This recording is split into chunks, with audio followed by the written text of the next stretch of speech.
की फतेह। गुरु नानक पाद पंकज बंधन पाद,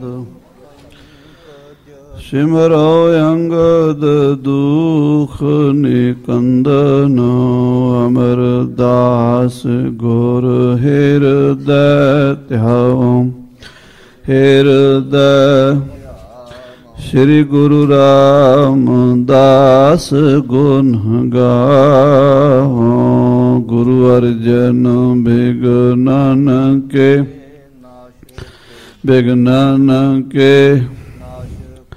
हारे गोबिंद शुभ सुमत प्रकाशक। श्री हरि राय नमो कारे जोरी, वाहिगुरु नमो कारे जोर। श्री हरि कृष्ण मनाओ बहोरी, तेग बहादुर परम कृपाला, वाहिगुरु परम कृपा। श्री गुरु गोबिंद सिंह विसाला, तारों तरा पारे पौने पौने सीसा, वाहिगुरु पौने बांधो बारे बारे जगदीशा। एक ओंकारा सतगुरु तेह प्रसाद सच होए, वाहिगुरु जी की फतेह है। विघ्न विनाशन सोए, कहाँ बुद्ध प्रभ तुच्छ हमारी, बरन सकै महिमा जो तिहारी। हम ना सकत कर सिफत तुम्हारी, आप लिहो तुम कथा सुधारी। हम ना सकत कर सिफत तुम्हारी, आप लिहो तुम कथा सुधारी। सतनाम वाहिगुरु साहिब जी दोहरा। तब माली ने फिर कहियो, यह भी भेत बताए।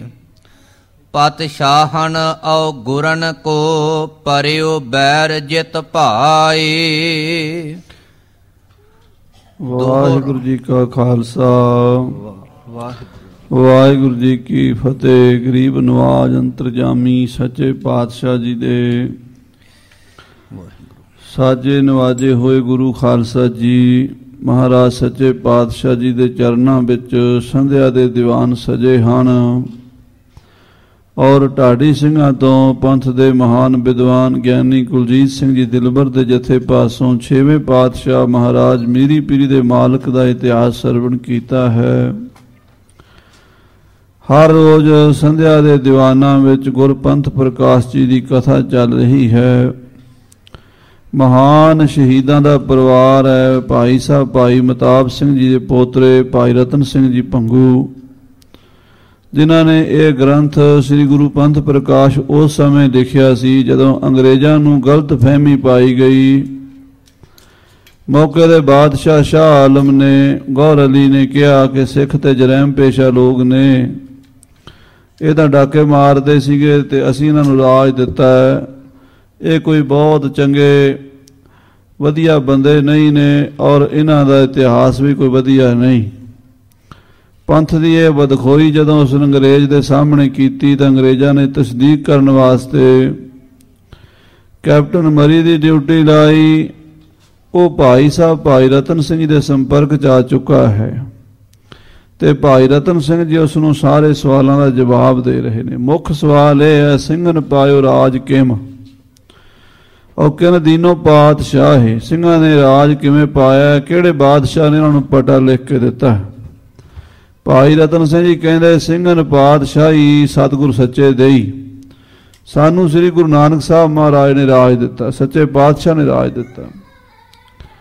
ਸੋ ਉਹ ਸੱਚੇ ਪਾਤਸ਼ਾਹ ਜੀ ਦੇ ਪਹਿਲੇ ਜਾਮੇ ਬਾਰੇ ਸੂਖਮ ਜਿਹਾ ਇਤਿਹਾਸ, ਉਹਨਾਂ ਦੀ ਜਨਮ ਭੂਮੀ ਨਨਕਾਣਾ ਸਾਹਿਬ ਰਾਏ ਭੋਏ ਦੀ ਤਲਵੰਡੀ, ਔਰ ਉਹਨਾਂ ਨੇ ਅਵਤਾਰ ਧਾਰ ਕੇ ਜੋ ਜੋ ਕੌਤਕ ਕੀਤੇ, ਭਗਤੀ ਸਿਮਰਨ ਦਾ, रूहानियत का प्रचार किया, हर इंसान नूं हिंदू मुसलमान नूं अपने गल ना लाया, ਹਰ ਇੱਕ ਇਨਸਾਨ ਵਿੱਚ ਰੱਬੀ ਨੂਰ ਦਾ ਝਲਕਾਰਾ ਵੇਖਿਆ ਤੇ ਹਰ ਇੱਕ ਨੂੰ ਵਿਖਾਇਆ। 4 ਉਦਾਸੀਆਂ ਕੀਤੀਆਂ, ਉੱਤਰ ਦੱਖਣ ਪੂਰਬ ਪੱਛਮ ਸੰਸਾਰ ਦੇ ਸਾਰੇ ਦੇਸ਼ਾਂ ਵਿੱਚ ਚੱਕਰ ਲਾ ਕੇ ਮੱਕੇ ਮਦੀਨੇ ਤੱਕ ਜਾ ਕੇ ਔਰ ਰੂਮ ਤੱਕ ਜਾ ਕੇ ਧਰਮ ਦਾ ਪ੍ਰਚਾਰ ਕੀਤਾ, ਸੱਚ ਦਾ ਮਾਰਗ ਦੱਸਿਆ। ਹਿੰਦੂ ਤੀਰਥਾਂ ਤੇ ਵੀ ਗਏ, ਮੁਸਲਮਾਨਾਂ ਦੇ ਤੀਰਥਾਂ ਤੇ ਵੀ ਗਏ। ਬਨਾਰਸ, ਹਰਿਦੁਆਰ, ਗਿਆ, ਜਗਨਨਾਥਪੁਰੀ, ਪੁਸ਼ਕਰ ਆਦਿਕ ਹਿੰਦੂ ਤੀਰਥਾਂ ਉੱਤੇ ਗੁਰਦੁਆਰੇ ਬਣੇ ਹੋਏ ਹਨ। ਜਿੱਥੇ ਜਿੱਥੇ ਗੁਰੂ ਨਾਨਕ ਸੱਚੇ ਪਾਤਸ਼ਾਹ ਗਰੀਬ ਨਵਾਜ ਦੇ ਚਰਨ ਪਏ ਨੇ, ਸੋ ਥਾਨ ਸੁਹਾਵਾ ਰਾਮ ਰਾਜੇ। ਉਸ ਜਗ੍ਹਾ ਪਵਿੱਤਰ ਹੋ ਗਈ ਜਿੱਥੇ ਬਾਬਾ ਪੈਰ ਧਰੇ, ਪੂਜਾ ਆਸਣ ਥਾਪਣ ਸੋਆ। ਫਿਰ ਮਾਲੀ ਨੇ ਪੁੱਛਿਆ ਕਿ ਗੁਰੂ ਨਾਨਕ ਸਾਹਿਬ ਤੋਂ ਬਾਅਦ ਕਿੰਨੇ ਗੁਰੂ ਹੋਏ ਹੈ? ਭਾਈ ਰਤਨ ਸਿੰਘ ਜੀ ਕਹਿੰਦੇ ਉਹਨਾਂ ਤੋਂ ਬਾਅਦ 12 ਸਾਲ ਗੱਦੀ ਤੇ ਰਹੇ ਸ੍ਰੀ ਗੁਰੂ ਅੰਗਦ ਦੇਵ ਜੀ, ਤੇ ਉਹਨਾਂ ਤੋਂ ਬਾਅਦ 22 ਸਾਲ ਗੱਦੀ ਤੇ ਰਹੇ ਗੁਰੂ ਅਮਰਦਾਸ ਜੀ। ਉਹਨਾਂ ਤੋਂ ਬਾਅਦ 7 ਸਾਲ ਗੱਦੀ ਤੇ ਰਹੇ ਸਤਿਗੁਰੂ ਰਾਮਦਾਸ ਜੀ। ਉਹਨਾਂ ਤੋਂ ਬਾਅਦ 25 ਸਾਲ ਗੱਦੀ ਤੇ ਰਹੇ ਸਤਿਗੁਰੂ ਅਰਜਨ ਦੇਵ ਜੀ। 6ਵੇਂ ਪਾਤਸ਼ਾਹ ਗੁਰੂ ਹਰਗੋਬਿੰਦ ਸਾਹਿਬ 38 ਸਾਲ ਗੱਦੀ ਤੇ ਰਹੇ। ਮੇਰੀ ਪੀਰੀ ਦੀਆਂ ਤੇਗਾਂ ਧਾਰਨ ਕਰਕੇ ਭਗਤੀ ਨਾਲ ਸ਼ਕਤੀ ਨੂੰ ਜੋੜਿਆ, ਸ਼ਾਂਤੀ ਨਾਲ ਕ੍ਰਾਂਤੀ ਨੂੰ ਜੋੜਿਆ, ਤੇ ਜ਼ਾਲਮਾਂ ਨੇ ਉਹਨਾਂ ਨੂੰ ਦਬਾਉਣ ਵਾਸਤੇ ਜ਼ੁਲਮ ਦੀ ਹਨੇਰੀਆਂ ਚਲਾ ਦਿੱਤੀਆਂ। ਵੱਡੇ ਭਾਰੀ 4 ਮਹਾਨ ਜੰਗ ਹੋਏ, ਸਤਿਗੁਰਾਂ ਦੀ ਜਿੱਤ ਹੋਈ। 38 ਸਾਲ ਦੀ ਗੁਰਤਾ ਗੱਦੀ ਕਰਕੇ ਗੁਰੂ ਸਾਹਿਬ ਜੀ ਮਹਾਰਾਜ ਲਗਭਗ 49 ਸਾਲ ਦੀ ਅਵਸਥਾ ਦੇ ਵਿੱਚ ਸ੍ਰੀ ਕੀਰਤਪੁਰ ਸਾਹਿਬ ਸੱਚਖੰਡ ਭਿਆਨਕ ਕਰ ਗਏ। ਉਹਨਾਂ ਤੋਂ ਬਾਅਦ 17 ਸਾਲ ਗੱਦੀ ਤੇ ਰਹੇ ਸਤਿਗੁਰੂ ਹਰਿ ਰਾਏ ਸਾਹਿਬ ਜੀ। ਉਹਨਾਂ ਤੋਂ ਬਾਅਦ 3 ਸਾਲ ਗੁਰੂ ਹਰਕ੍ਰਿਸ਼ਨ ਸਾਹਿਬ ਜੀ ਗੱਦੀ ਤੇ ਆਏ। ਉਹਨਾਂ ਨੂੰ ਦਿੱਲੀ ਸੱਦਿਆ ਬਾਦਸ਼ਾਹ ਔਰੰਗਜ਼ੇਬ ਨੇ। ਸਤਿਗੁਰਾਂ ਦਾ ਪਰਨ ਸੀ ਵੀ ਅਸੀਂ ਮਲੇਸ਼ ਤੇ ਮੱਥੇ ਨਹੀਂ ਲੱਗਣਾ। ਜਿਸ ਨੇ ਆਪਣੇ ਹੀ ਪਰਿਵਾਰ ਨੂੰ ਕਤਲ ਕਰ ਦਿੱਤਾ ਹੋਵੇ ਰਾਜ ਪਿੱਛੇ, ਉਹਨੂੰ ਦਰਸ਼ਨ ਨਹੀਂ ਦੇਣੇ। ਸੋ ਗੁਰੂ ਸਾਹਿਬ ਦਿੱਲੀ ਜਾ ਕੇ ਵੀ ਔਰੰਗਜ਼ੇਬ ਨੂੰ ਦਰਸ਼ਨ ਨਹੀਂ ਦਿੱਤੇ। ਗੁਰੂ ਹਰਕ੍ਰਿਸ਼ਨ ਸਾਹਿਬ ਜੀ ਮਹਾਰਾਜ 8ਵੇਂ ਪਾਤਸ਼ਾਹ ਨੇ ਦਿੱਲੀ ਬੰਗਲਾ ਸਾਹਿਬ ਬਹੁਤ ਸਮਾਂ ਨਿਵਾਸ ਕੀਤਾ ਤੇ ਬਾਲਾ ਸਾਹਿਬ ਜਾ ਕੇ ਸੱਚਖੰਡ ਭਿਆਨਕ ਕੀਤਾ। ਉੱਥੇ ਹੀ ਉਹਨਾਂ ਦਾ ਅੰਗੀਠਾ ਬਣਿਆ ਹੈ। ਫਿਰ ਉਹਨਾਂ ਤੋਂ ਬਾਅਦ ਸਤਿਗੁਰੂ ਤੇਗ ਬਹਾਦਰ ਹਿੰਦ ਦੀ ਚਾਦਰ 9ਵੇਂ ਪਾਤਸ਼ਾਹ 11 ਸਾਲ ਗੁਰਤਾ ਗੱਦੀ ਨੂੰ ਭਾਗ ਲਾਏ ਤੇ ਧਰਮ ਹੇਤ ਸਾਕਾ ਜਨ ਕੀਆ ਸੀਸ ਦੀਆ ਪਰ ਸਿਰ ਨਾ ਦੀਆ। ਤੇ ਕੈਪਟਨ ਮਰੀ ਪੁੱਛਦਾ ਹੈ ਇਹ ਜਿਹੜੀ ਗੁਰੂਆਂ ਦੀ ਤੇ ਤੁਰਕਾਂ ਦੀ ਬਾਦਸ਼ਾਹਾਂ ਦੀ ਵਿਰੋਧਤਾ ਹੋਈ ਹੈ, ਇਹ ਕਿਵੇਂ ਹੋਈ ਹੈ? ਇਹਦਾ ਕੀ ਕਾਰਨ ਹੈ? ਕੈਪਟਨ ਮਰੀ ਦੇ ਸਵਾਲ ਦਾ ਜਵਾਬ ਭਾਈ ਰਤਨ ਸਿੰਘ ਜੀ ਦੇ ਰਹੇ ਨੇ। ਕਿਉਂਕਿ ਕਥਾ ਪੰਥ ਦੀ ਆਉਣੀ ਹੈ। ਪੰਥ ਖਾਲਸੇ ਦੀ ਉਤਪਤੀ ਕਿਉਂ ਹੋਈ ਤੇ ਪੰਥ ਨੇ ਰਾਜ ਕਿਵੇਂ ਪ੍ਰਾਪਤ ਕੀਤਾ, ਉਹ ਪਿੱਛੇ ਜਿਹੜੇ 10 ਪਾਤਸ਼ਾਹੀਆਂ ਦਾ ਭੂਮਿਕਾ ਹੈ ਉਹਦੇ ਵਿੱਚ ਉਹ ਵੀ ਦੱਸਣੀ ਜ਼ਰੂਰੀ ਸੀਗੀ। ਨਾਲ ਨਾਲ ਉਹ ਕਹਿ ਵੀ ਰਹੇ ਨੇ ਵੀ ਜੇ ਤੂੰ ਪੂਰਾ ਇਤਿਹਾਸ ਪੜ੍ਹਨਾ ਹੋਰ ਗ੍ਰੰਥਾਂ 'ਚੋਂ ਪੜ੍ਹ ਲੈ। ਬੜੇ ਪੁਰਾਣੇ ਗ੍ਰੰਥ ਮੌਜੂਦ ਨੇ, ਉਹਨਾਂ ਵਿੱਚ ਗੁਰੂਆਂ ਦੀ ਕਥਾ ਹੈ, ਉੱਥੋਂ ਪੜ੍ਹ ਲੈ। ਮੈਂ ਤੈਨੂੰ ਪੰਥ ਦੀ ਦੱਸ ਰਿਹਾ ਹਾਂ। ਸੋ ਹੁਣ ਪੰਥ ਖਾਲਸੇ ਦੀ ਉਤਪਤੀ ਦਾ ਸਮਝੋ ਆਰੰਭ ਕਿਵੇਂ ਹੋਇਆ। ਔਰੰਗਜ਼ੇਬ ਦੇ ਜ਼ੁਲਮਾਂ ਨੇ ਬਹੁਤ ਜ਼ਿਆਦਾ ਇਸ ਗੱਲ ਵਿੱਚ ਯੋਗਦਾਨ ਪਾਇਆ ਤੇ ਸਤਿਗੁਰੂ ਕਲਗੀਧਰ ਪਾਤਸ਼ਾਹ ਮਹਾਰਾਜ ਨੇ ਖਾਲਸੇ ਦੀ ਸਿਰਜਣਾ ਕੀਤੀ। ਉਹ ਕਥਾ ਭਾਈ ਰਤਨ ਸਿੰਘ ਜੀ ਬਿਆਨ ਕਰਦੇ ਆ। ਪਿਆਰ ਨਾਲ ਸਰਵਣ ਕਰੀਏ, ਸਾਰੀ ਸੰਗਤ ਆਖੀਏ ਸਤਿਨਾਮ ਸ੍ਰੀ ਵਾਹਿਗੁਰੂ ਸਾਹਿਬ ਜੀ। ਸਤਿਨਾਮ ਸ੍ਰੀ ਵਾਹਿਗੁਰੂ ਸਾਹਿਬ ਜੀ। ਦੋਹਰਾ ਤਬ ਮਾਲੀ ਨੇ ਫਿਰ ਕਹਿਓ ਯਹ ਭੀ ਭੇਤ ਬਤਾਏ। ਕੈਪਟਨ ਮਰੀ ਕਹਿਣ ਲੱਗਾ ਭਾਈ ਰਤਨ ਸਿੰਘ ਜੀ ਸਾਨੂੰ ਇਹ ਵੀ ਭੇਤ ਵਾਲੀ ਗੱਲ ਸਮਝਾਓ। ਪਤ ਸ਼ਾਹਨ ਔ ਗੁਰਨ ਕੋ ਪਰਿਓ ਬੈਰ ਜਿਤ ਭਾਏ। ਦਿੱਲੀ ਦੇ ਬਾਦਸ਼ਾਹਾਂ ਦਾ ਤੇ ਗੁਰੂ ਨਾਨਕ ਦੇ ਘਰ ਦਾ ਆਪਸ ਵਿੱਚ ਵੈਰ ਕਿਉਂ ਪੈ ਗਿਆ, ਵਿਰੋਧਤਾ ਕਿਉਂ ਹੋ ਗਈ? ਹਾਲਾਂਕਿ ਬਾਬਰ ਨੇ ਸਤਿਗੁਰਾਂ ਕੋਲੋਂ 7 ਪੁਸਤਾਂ ਦਾ ਰਾਜ ਮੰਗ ਕੇ ਲਿਆ ਸੀ। ਗੁਰੂ ਨਾਨਕ ਸਾਹਿਬ ਦੇ ਅਸ਼ੀਰਵਾਦ ਨਾਲ ਬਾਬਰ ਹਿੰਦੁਸਤਾਨ ਦਾ ਬਾਦਸ਼ਾਹ ਬਣਿਆ, ਪਰ ਬਾਅਦ ਵਿੱਚ ਵਿਰੋਧੀ ਕਿਉਂ ਬਣ ਗਏ? ਚਾਉ ਪਈ ਤਬ ਮੈਂ ਉਸ ਕੋ ਭੇਤ ਬਤਾਇਓ। ਤਾਂ ਫਿਰ ਭਾਈ ਰਤਨ ਸਿੰਘ ਜੀ ਕੈਪਟਨ ਮਰੀ ਨੂੰ ਇਹ ਭੇਦ ਦੀ ਗੱਲ ਇਉਂ ਦੱਸਦੇ ਨੇ। ਗੁਰੂਆਂ ਸੋ ਜਿਮ ਉਨੈ ਕਮਾਇਓ। ਉਹ ਕਹਿੰਦੇ ਜੋ ਗੁਰੂਆਂ ਦੇ ਨਾਲ ਮੁਗਲਾਂ ਬਾਦਸ਼ਾਹਾਂ ਨੇ ਧੱਕੇ ਕੀਤੇ ਹਨ ਉਹਦੇ ਕਾਰਨ ਕੀ ਬਣੇ ਨੂੰ ਸੋ ਦੱਸਦੇ ਹਾਂ। ਕਦੇ ਰਾਜੀ ਕਦੇ ਗੁੱਸੇ ਰਹਾਵੈ। ਇਹ ਜਦੋਂ ਦਾ ਸਤਿਗੁਰਾਂ ਦਾ ਘਰ ਗੁਰਤਾ ਗੱਦੀ ਤੇ ਗੁਰੂ ਨਾਨਕ ਸਾਹਿਬ ਮਹਾਰਾਜ ਦਾ ਪ੍ਰਤਾਪ ਵਧਿਆ, ਮੁਗਲਾਂ ਦੀ ਸਰਕਾਰ ਕਦੇ ਗੁਰੂ ਸਾਹਿਬ ਨਾਲ ਰਾਜੀ ਹੋ ਜਾਂਦੀ ਸੀ, ਕਦੀ ਨਾਰਾਜ਼ ਹੋ ਜਾਂਦੀ ਸੀ, ਪਰ ਜ਼ਿਆਦਾਤਰ ਜਹਾਂਗੀਰ ਦੇ ਸਮੇਂ ਆ ਕੇ ਗੱਲ ਵਿਗੜੀ ਹੈ। ਜਹਾਂਗੀਰ ਦੇ ਕੋਲ ਸ਼ੇਖ ਅਹਿਮਦ ਸਰਹੰਦੀ ਨਾਮ ਦਾ ਇੱਕ ਸ਼ੇਖ ਸੀਗਾ, ਜਿਹੜਾ ਅਕਬਰ ਦੇ ਸਮੇਂ ਚਾਹੁੰਦਾ ਸੀ ਕਿ ਮੈਂ ਪੰਜਾਬ ਵਿੱਚ ਇਸਲਾਮੀ ਧਰਮ ਦਾ ਪ੍ਰਚਾਰ ਕਰਾਂ, ਹੋਰ ਕੋਈ ਧਰਮ ਨਾ ਰਵੇ। ਜਿੱਥੇ ਗੁਰਦੁਆਰਾ ਫਤਿਹਗੜ੍ਹ ਸਾਹਿਬ ਹੈ, ਫਤਿਹਗੜ੍ਹ ਸਾਹਿਬ ਗੁਰਦੁਆਰੇ ਤੋਂ ਅੱਧਾ ਕਿਲੋਮੀਟਰ ਤੁਸੀਂ ਪਠਾਣਾ ਦੀ ਬਸੀ ਵੱਲ ਜਾਓ ਤੇ ਸੱਜੇ ਹੱਥ ਰੋਜ਼ਾ ਸ਼ਰੀਫ ਹੈ। ਉਸ ਰੋਜ਼ਾ ਸ਼ਰੀਫ ਦੇ ਅੰਦਰ ਹੀ ਸ਼ੇਖ ਅਹਿਮਦ ਸਰਹੰਦੀ ਦੀ ਕਬਰ ਮੌਜੂਦ ਹੈ। ਇਹ ਸ਼ੇਖ ਅਹਿਮਦ ਸਰਹੰਦੀ ਜਿਹੜਾ ਸੀ ਬੜਾ ਮੁਤਸ਼ਬੀ ਕੱਟੜ ਸੀਗਾ। ਇਹ ਕਹਿੰਦਾ ਸੀ ਸਾਰੇ ਹਿੰਦ ਵਿੱਚ ਇਸਲਾਮ ਨੂੰ ਆਉਣਾ ਚਾਹੀਦਾ, ਪਰ ਅਕਬਰ ਦੇ ਸਮੇਂ ਉਹ ਗੱਲ ਚੱਲਦੀ ਨਹੀਂ ਸੀ। ਅਕਬਰ ਆਪਣੇ ਪੋਤਰੇ ਖੁਸਰੋ ਨੂੰ ਰਾਜ ਦੇਣ ਲਈ ਤਿਆਰ ਹੋਇਆ ਵੀ ਮੈਂ ਆਪਣੇ ਪੋਤਰੇ ਖੁਸਰੋ ਨੂੰ ਰਾਜ ਦੇਵਾਂਗਾ, ਤੇ ਜਹਾਂਗੀਰ ਨੂੰ ਇਹਨਾਂ ਲੋਕਾਂ ਨੇ ਭੜਕਾਤਾ ਵੀ ਤੂੰ ਤੇ ਤੇਰਾ ਤੇ ਰਾਜ ਨਹੀਂ ਬਣਨਾ, ਤੇਰੇ ਪੁੱਤਰ ਨੂੰ ਮਿਲ ਜਾਣਾ। ਜਹਾਂਗੀਰ ਨੇ ਇਹਨਾਂ ਲੋਕਾਂ ਨਾਲ ਗੱਲ ਕੀਤੀ, ਮੈਨੂੰ ਕਿਵੇਂ ਰਾਜ ਮਿਲ ਸਕਦਾ? ਉਹ ਕਹਿੰਦੇ ਜੇ ਤੂੰ ਸਾਡੀ ਗੱਲ ਮੰਨੇ ਤੈਨੂੰ ਰਾਜ ਦਵਾ ਦੇਾਂਗੇ। ਕੀ ਗੱਲ ਹੈ?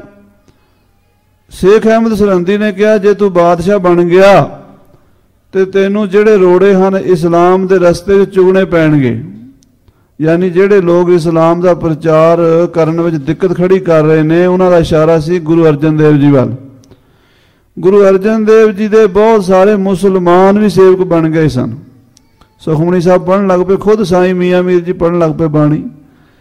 ਤੇ ਇਹ ਲੋਕ ਜਿਹੜੇ ਹਨ ਇਹ ਸਾਡੇ ਇਸਲਾਮ ਦਾ ਪ੍ਰਚਾਰ ਨਹੀਂ ਹੋਣ ਦਿੰਦੇ, ਗੁਰੂ ਅਰਜਨ ਸਾਹਿਬ ਨੂੰ ਸ਼ਹੀਦ ਕੀਤਾ ਜਾਵੇਗਾ। ਜਹਾਂਗੀਰ ਨੇ ਹਾਮੀ ਭਰ ਦਿੱਤੀ। ਜਹਾਂਗੀਰ ਨੇ ਕਿਤਾਬ ਲਿਖੀ ਹੈ, ਉਹਦਾ ਨਾਮ ਹੈ ਤੁਜ਼ਕੇ ਜਹਾਂਗੀਰੀ। ਉਹਨੇ ਆਪਣੀ ਡਾਇਰੀ ਲਿਖੀ ਹੈ।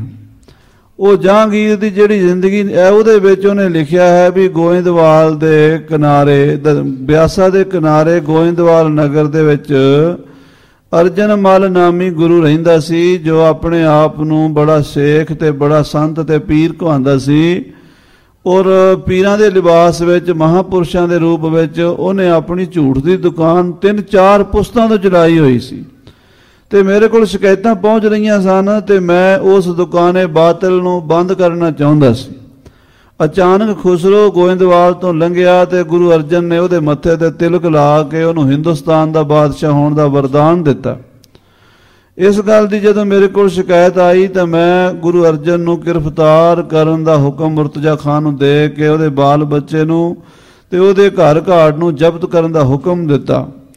ਇਦਾਂ ਦੀ ਗੱਲ ਜਹਾਂਗੀਰ ਦੀ ਆਪਣੀ ਕਿਤਾਬ ਤੁਜ਼ਕੇ ਜਹਾਂਗੀਰ 'ਚ ਲਿਖੀ ਹੈ। ਸੋ ਜਹਾਂਗੀਰ ਤੋਂ ਆ ਕੇ ਤਾਂ ਗੁਰੂ ਘਰ ਨਾਲ ਵਿਗਾੜ ਪੈਣਾ ਸ਼ੁਰੂ ਹੋ ਗਿਆ। ਗੁਰੂ ਅਰਜਨ ਸਾਹਿਬ ਦੀ ਸ਼ਹੀਦੀ ਤੋਂ ਬਾਅਦ ਸਤਿਗੁਰੂ ਮਹਾਰਾਜ 6ਵੇਂ ਪਾਤਸ਼ਾਹ ਜੀ ਨੂੰ ਗਵਾਲੀਅਰ ਦੇ ਕਿਲ੍ਹੇ 'ਚ ਭੇਜਿਆ ਗਿਆ। ਉੱਥੋਂ ਸਤਿਗੁਰੂ ਜਦੋਂ ਬਾਹਰ ਆਏ, ਜਹਾਂਗੀਰ ਨੂੰ ਸਮਝ ਆਈ, ਉਹਨੇ ਮਹਾਰਾਜ ਦੇ ਕੋਲੋਂ ਤੇ ਮਾਤਾ ਗੰਗਾ ਜੀ ਕੋਲੋਂ ਗੁਰੂ ਅਰਜਨ ਸਾਹਿਬ ਦੀ ਸ਼ਹੀਦੀ ਦੀ ਮਾਫੀ ਵੀ ਮੰਗੀ। ਇਹ ਵੀ ਕਥਾ ਜਗਤ ਪ੍ਰਸਿੱਧ ਹੈ। ਬਾਬਾ ਸ੍ਰੀ ਚੰਦ ਜੀ ਨੇ ਔਰ ਸਾਈਂ ਮੀਆਂ ਮੀਰ ਜੀ ਨੇ ਬਾਦਸ਼ਾਹ ਦੀਆਂ ਅੱਖਾਂ ਖੋਲੀਆਂ ਬਹੁਤ ਕਰੜੇ ਸ਼ਬਦਾਂ ਨਾਲ। ਸਾਈਂ ਮੀਆਂ ਮੀਰ ਜੀ ਨੇ ਵੀ ਸਮਝਾਇਆ ਵੀ ਤੂੰ ਗੁਨਾਹ ਕੀਤਾ, ਤੇ ਬਾਬਾ ਸ੍ਰੀ ਚੰਦ ਜੀ ਨੂੰ ਬੁਲਾਇਆ ਸੀ ਲਾਹੌਰ ਜਹਾਂਗੀਰ ਨੇ ਆਪਣੀ ਕਚਹਿਰੀ ਦੇ ਵਿੱਚ, ਤੇ ਬਾਬਾ ਸ੍ਰੀ ਚੰਦ ਜੀ ਨੇ ਬਾਦਸ਼ਾਹ ਜਹਾਂਗੀਰ ਦੀ ਝਾੜ ਪਾਈ ਸੀ ਵੀ ਤੂੰ ਕੀ ਬਣਿਆ ਫਿਰਦਾ, ਸੱਚੇ ਪਾਤਸ਼ਾਹ ਨੂੰ ਤਵੀਆਂ ਤੇ ਬਿਠਾਇਆ ਹੈ। ਜਹਾਂਗੀਰ ਨੇ ਮਾਤਾ ਗੰਗਾ ਜੀ ਕੋਲੋਂ, ਗੁਰੂ ਹਰਗੋਬਿੰਦ ਸਾਹਿਬ ਕੋਲੋਂ ਸ੍ਰੀ ਅੰਮ੍ਰਿਤਸਰ ਜਾ ਕੇ ਮਾਫੀ ਮੰਗੀ। ਫਿਰ ਸੁਲ੍ਹਾ ਹੋ ਗਈ, ਆਪਸ 'ਚ ਵਰਤਾਰਾ ਠੀਕ ਹੋ ਗਿਆ। ਪਰ ਜਹਾਂਗੀਰ ਦੀ ਮੌਤ ਤੋਂ ਬਾਅਦ 1629 ਤੋਂ ਬਾਅਦ ਜਿਹੜਾ ਬਾਦਸ਼ਾਹ ਬਣਿਆ ਸ਼ਾਹਜਹਾਨ ਬਾਦਸ਼ਾਹ ਨੇ ਫਿਰ 4 ਵਾਰੀ ਗੁਰੂ ਘਰ ਤੇ ਅਟੈਕ ਕੀਤੇ। 4 ਲੜਾਈਆਂ, ਇੱਕ ਸ੍ਰੀ ਅੰਮ੍ਰਿਤਸਰ ਦੀ ਧਰਤੀ ਤੇ ਹੋਈ, ਦੂਸਰੀ ਜੰਗ ਸ੍ਰੀ ਹਰਗੋਬਿੰਦਪੁਰੇ ਹੋਈ, ਤੀਸਰੀ ਸ੍ਰੀ ਮਹਾਰਾਜ ਹੋਈ ਤੇ ਚੌਥੀ ਸ੍ਰੀ ਕਰਤਾਰਪੁਰ ਸਾਹਿਬ ਹੋਈ। 4 ਜੰਗਾਂ ਤੋਂ ਬਾਅਦ ਸ਼ਾਹਜਹਾਨ ਦੀ ਵੀ ਅਕਲ ਟਿਕਾਣੇ ਆ ਗਈ ਵੀ ਇਹ ਤਾਂ ਸੱਚਾ ਘਰ ਹੈ, ਇਹਦੇ ਨਾਲ ਮੱਥਾ ਲਾ ਕੇ ਮੱਥਾ ਹੀ ਭਨਵਾਉਣ ਵਾਲੀ ਗੱਲ ਹੈ, ਹਰ ਵਾਰੀ ਮੇਰੀ ਹਾਰ ਹੁੰਦੀ ਹੈ। ਸੋ ਸ਼ਾਹਜਹਾਨ ਨੂੰ ਉਦੋਂ ਲੋੜ ਪਈ ਗੁਰੂ ਘਰ ਦੀ, ਜਦੋਂ ਉਹਦੇ ਪੁੱਤਰ ਦਾਰਾ ਸ਼ਿਕੋਹ ਨੂੰ ਔਰੰਗਜ਼ੇਬ ਨੇ, ਔਰੰਗਜ਼ੇਬ ਵੀ ਸ਼ਾਹਜਹਾਨ ਦਾ ਪੁੱਤਰ ਸੀ ਛੋਟਾ, ਤੇ ਵੱਡਾ ਸੀ ਦਾਰਾ ਸ਼ਿਕੋਹ, ਆਪਣੇ ਵੱਡੇ ਭਰਾ ਨੂੰ ਮਾਰਨ ਵਾਸਤੇ ਸ਼ੇਰ ਦੀਆਂ ਮੁੱਛਾਂ ਦੇ ਵਾਲ ਚਾਵਲਾਂ 'ਚ ਪਾ ਕੇ ਖਵਾ ਦਿੱਤੇ। ਦਾਰਾ ਸ਼ਿਕੋਹ ਬਿਮਾਰ ਹੋ ਗਿਆ। ਸਤਿਗੁਰੂ ਹਰਿ ਰਾਏ ਸਾਹਿਬ ਉਦੋਂ ਗੱਦੀ ਤੇ ਸਨ, ਉਹਨਾਂ ਦੇ ਚਰਨਾਂ ਵਿੱਚ ਬੇਨਤੀ ਕੀਤੀ। ਗੁਰੂ ਸਾਹਿਬ ਦੀ ਕਿਰਪਾ ਨਾਲ ਦਾਰਾ ਸ਼ਿਕੋਹ ਦੀ ਜਾਨ ਬਚੀ। ਲੰਮੀ ਕਥਾ ਹੈ। ਔਰੰਗਜ਼ੇਬ ਨੂੰ ਪਤਾ ਲੱਗਾ ਕਿ ਦਾਰਾ ਸ਼ਿਕੋਹ ਦੀ ਜਾਨ ਮੇਰੇ ਭਾਈ ਦੀ ਜਾਨ ਯਾਨੀ ਮੇਰੇ ਦੁਸ਼ਮਣ ਦੀ ਜਾਨ ਬਚਾਈ ਗੁਰੂ ਹਰਿ ਰਾਏ ਸਾਹਿਬ ਨੇ। ਗੁਰੂ ਸਾਹਿਬ ਦਾ ਵਿਰੋਧੀ ਬਣ ਗਿਆ। ਉਸ ਨੇ ਗੁਰੂ ਹਰਿ ਰਾਏ ਸਾਹਿਬ ਨੂੰ ਦਿੱਲੀ ਸੱਦਿਆ ਵੀ ਤੁਸੀਂ ਦਿੱਲੀ ਆ ਕੇ ਮੈਨੂੰ ਮਿਲੋ। ਸਤਿਗੁਰੂ ਆਪ ਨਹੀਂ ਗਏ, ਆਪਣੇ ਵੱਡੇ ਸਾਹਿਬਜ਼ਾਦਾ ਬਾਬਾ ਰਾਮ ਰਾਏ ਜੀ ਨੂੰ ਭੇਜਿਆ ਬੇਅੰਤ ਕਰਾਮਾਤਾਂ ਸ਼ਕਤੀਆਂ ਦੇ ਕੇ। ਜਦੋਂ ਸਤਿਗੁਰੂ ਹਰਿ ਰਾਏ ਸਾਹਿਬ ਜੋਤੀ ਜੋਤ ਸਮਾਏ, ਗੱਦੀ ਗੁਰੂ ਹਰਕ੍ਰਿਸ਼ਨ ਸਾਹਿਬ ਨੂੰ ਦਿੱਤੀ। ਫਿਰ ਔਰੰਗਜ਼ੇਬ ਨੇ ਸਤਿਗੁਰੂ ਹਰਕ੍ਰਿਸ਼ਨ ਸਾਹਿਬ ਜੀ ਨੂੰ ਦਿੱਲੀ ਸੱਦਿਆ। ਅੰਦਰ ਉਹਦੇ ਵਿਰੋਧਤਾ ਦੀ ਅੱਗ ਭੜਕਦੀ ਰਹੀ। ਸੋ ਉਹ ਗੱਲ ਹੁਣ ਕੈਪਟਨ ਮਰੀ ਪੁੱਛਦਾ ਹੈ ਵੀ ਇਹ ਵਿਰੋਧਤਾ ਕਿੱਥੋਂ ਕਿਵੇਂ ਸੁਲਗਦੀ ਰਹੀ ਹੈ ਤੇ ਕਿਵੇਂ ਵੱਧਦੀ ਰਹੀ ਹੈ। ਤਾਂ ਕਹਿ ਭਾਈ ਰਤਨ ਸਿੰਘ ਜੀ ਕਹਿੰਦੇ ਆ ਵੀ ਕਦੀ ਕਦੀ ਤਾਂ ਗੁਰੂ ਘਰ ਨਾਲ ਸੁਲਾਹ ਹੋ ਜਾਂਦੀ ਸੀ ਤੇ ਕਦੀ ਕਦੀ ਵਿਗਾੜ ਪੈ ਜਾਂਦਾ ਸੀ। ਸੋ ਚਾਲ ਜਾਤ ਨਹੀਂ ਸਿਰ ਆਵੈ। ਸੋ ਉਹ ਸਮਾਂ ਜਿਹੜਾ ਸੀ ਉਹ ਲੱਗਦਾ ਜਾਂਦਾ ਸੀ, ਸਿਰੇ ਨਹੀਂ ਸੀ ਆਉਂਦੇ ਬਾਦਸ਼ਾਹ। ਯਾਨੀ ਔਰੰਗਜ਼ੇਬ ਤੋਂ ਪਹਿਲੇ ਜਿਹੜੇ ਬਾਦਸ਼ਾਹ ਸਨ ਉਹ ਮੌਕਾ ਵੇਖਦੇ ਸਨ ਵੀ ਜੇ ਕਿਤੇ ਇਸ ਦੇਸ਼ ਦੇ ਵਿੱਚ ਪਰਜਾ ਵਿੱਚ ਬਗਾਵਤ ਹੋ ਗਈ ਫਿਰ ਕੀ ਕਰਾਂਗੇ।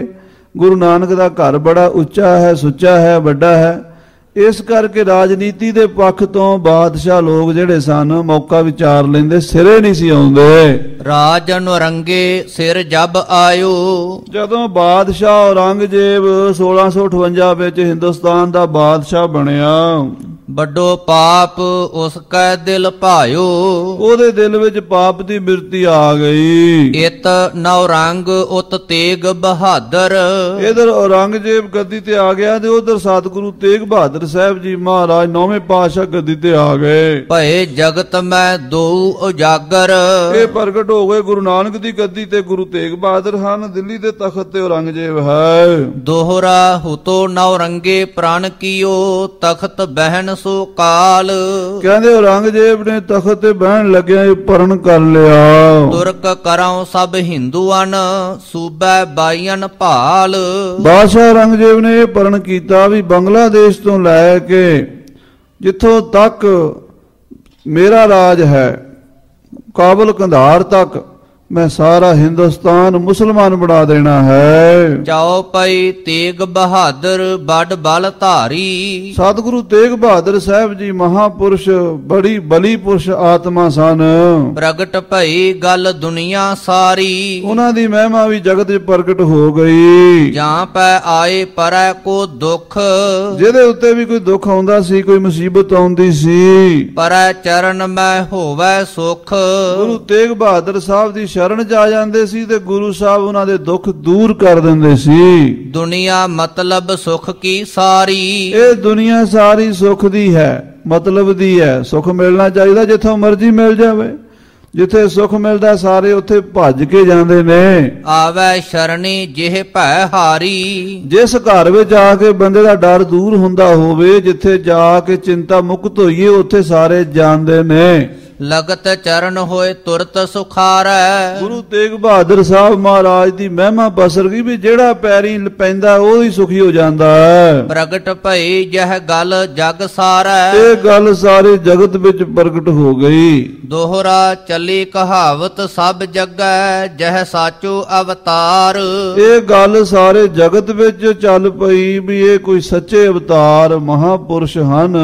ਸਰਣੀ ਆਵੈ ਜੋ ਉਸੈ ਸੋ ਉਤਰੈ ਪਾਰ। ਜਿਹੜਾ ਗੁਰੂ ਤੇਗ ਬਹਾਦਰ ਦੀ ਪੈਰੀ ਪਏਗਾ, ਸ਼ਰਨ ਆਏਗਾ, ਉਹ ਪਾਰ ਉਤਰੇਗਾ।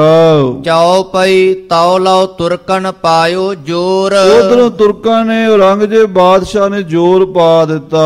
ਮੁਸਲਮਾਨ ਕਰੈ ਹਿੰਦੂਆਂ ਟੋਰ। ਲੱਭ ਲੱਭ ਕੇ ਹਿੰਦੂਆਂ ਦੇ ਮੰਦਿਰ ਤੋੜੇ। 1100 ਮੰਦਿਰ ਮਥੁਰਾ ਸ਼ਹਿਰ 'ਚ ਤੋੜਿਆ ਇਕੱਲੇ 'ਚ।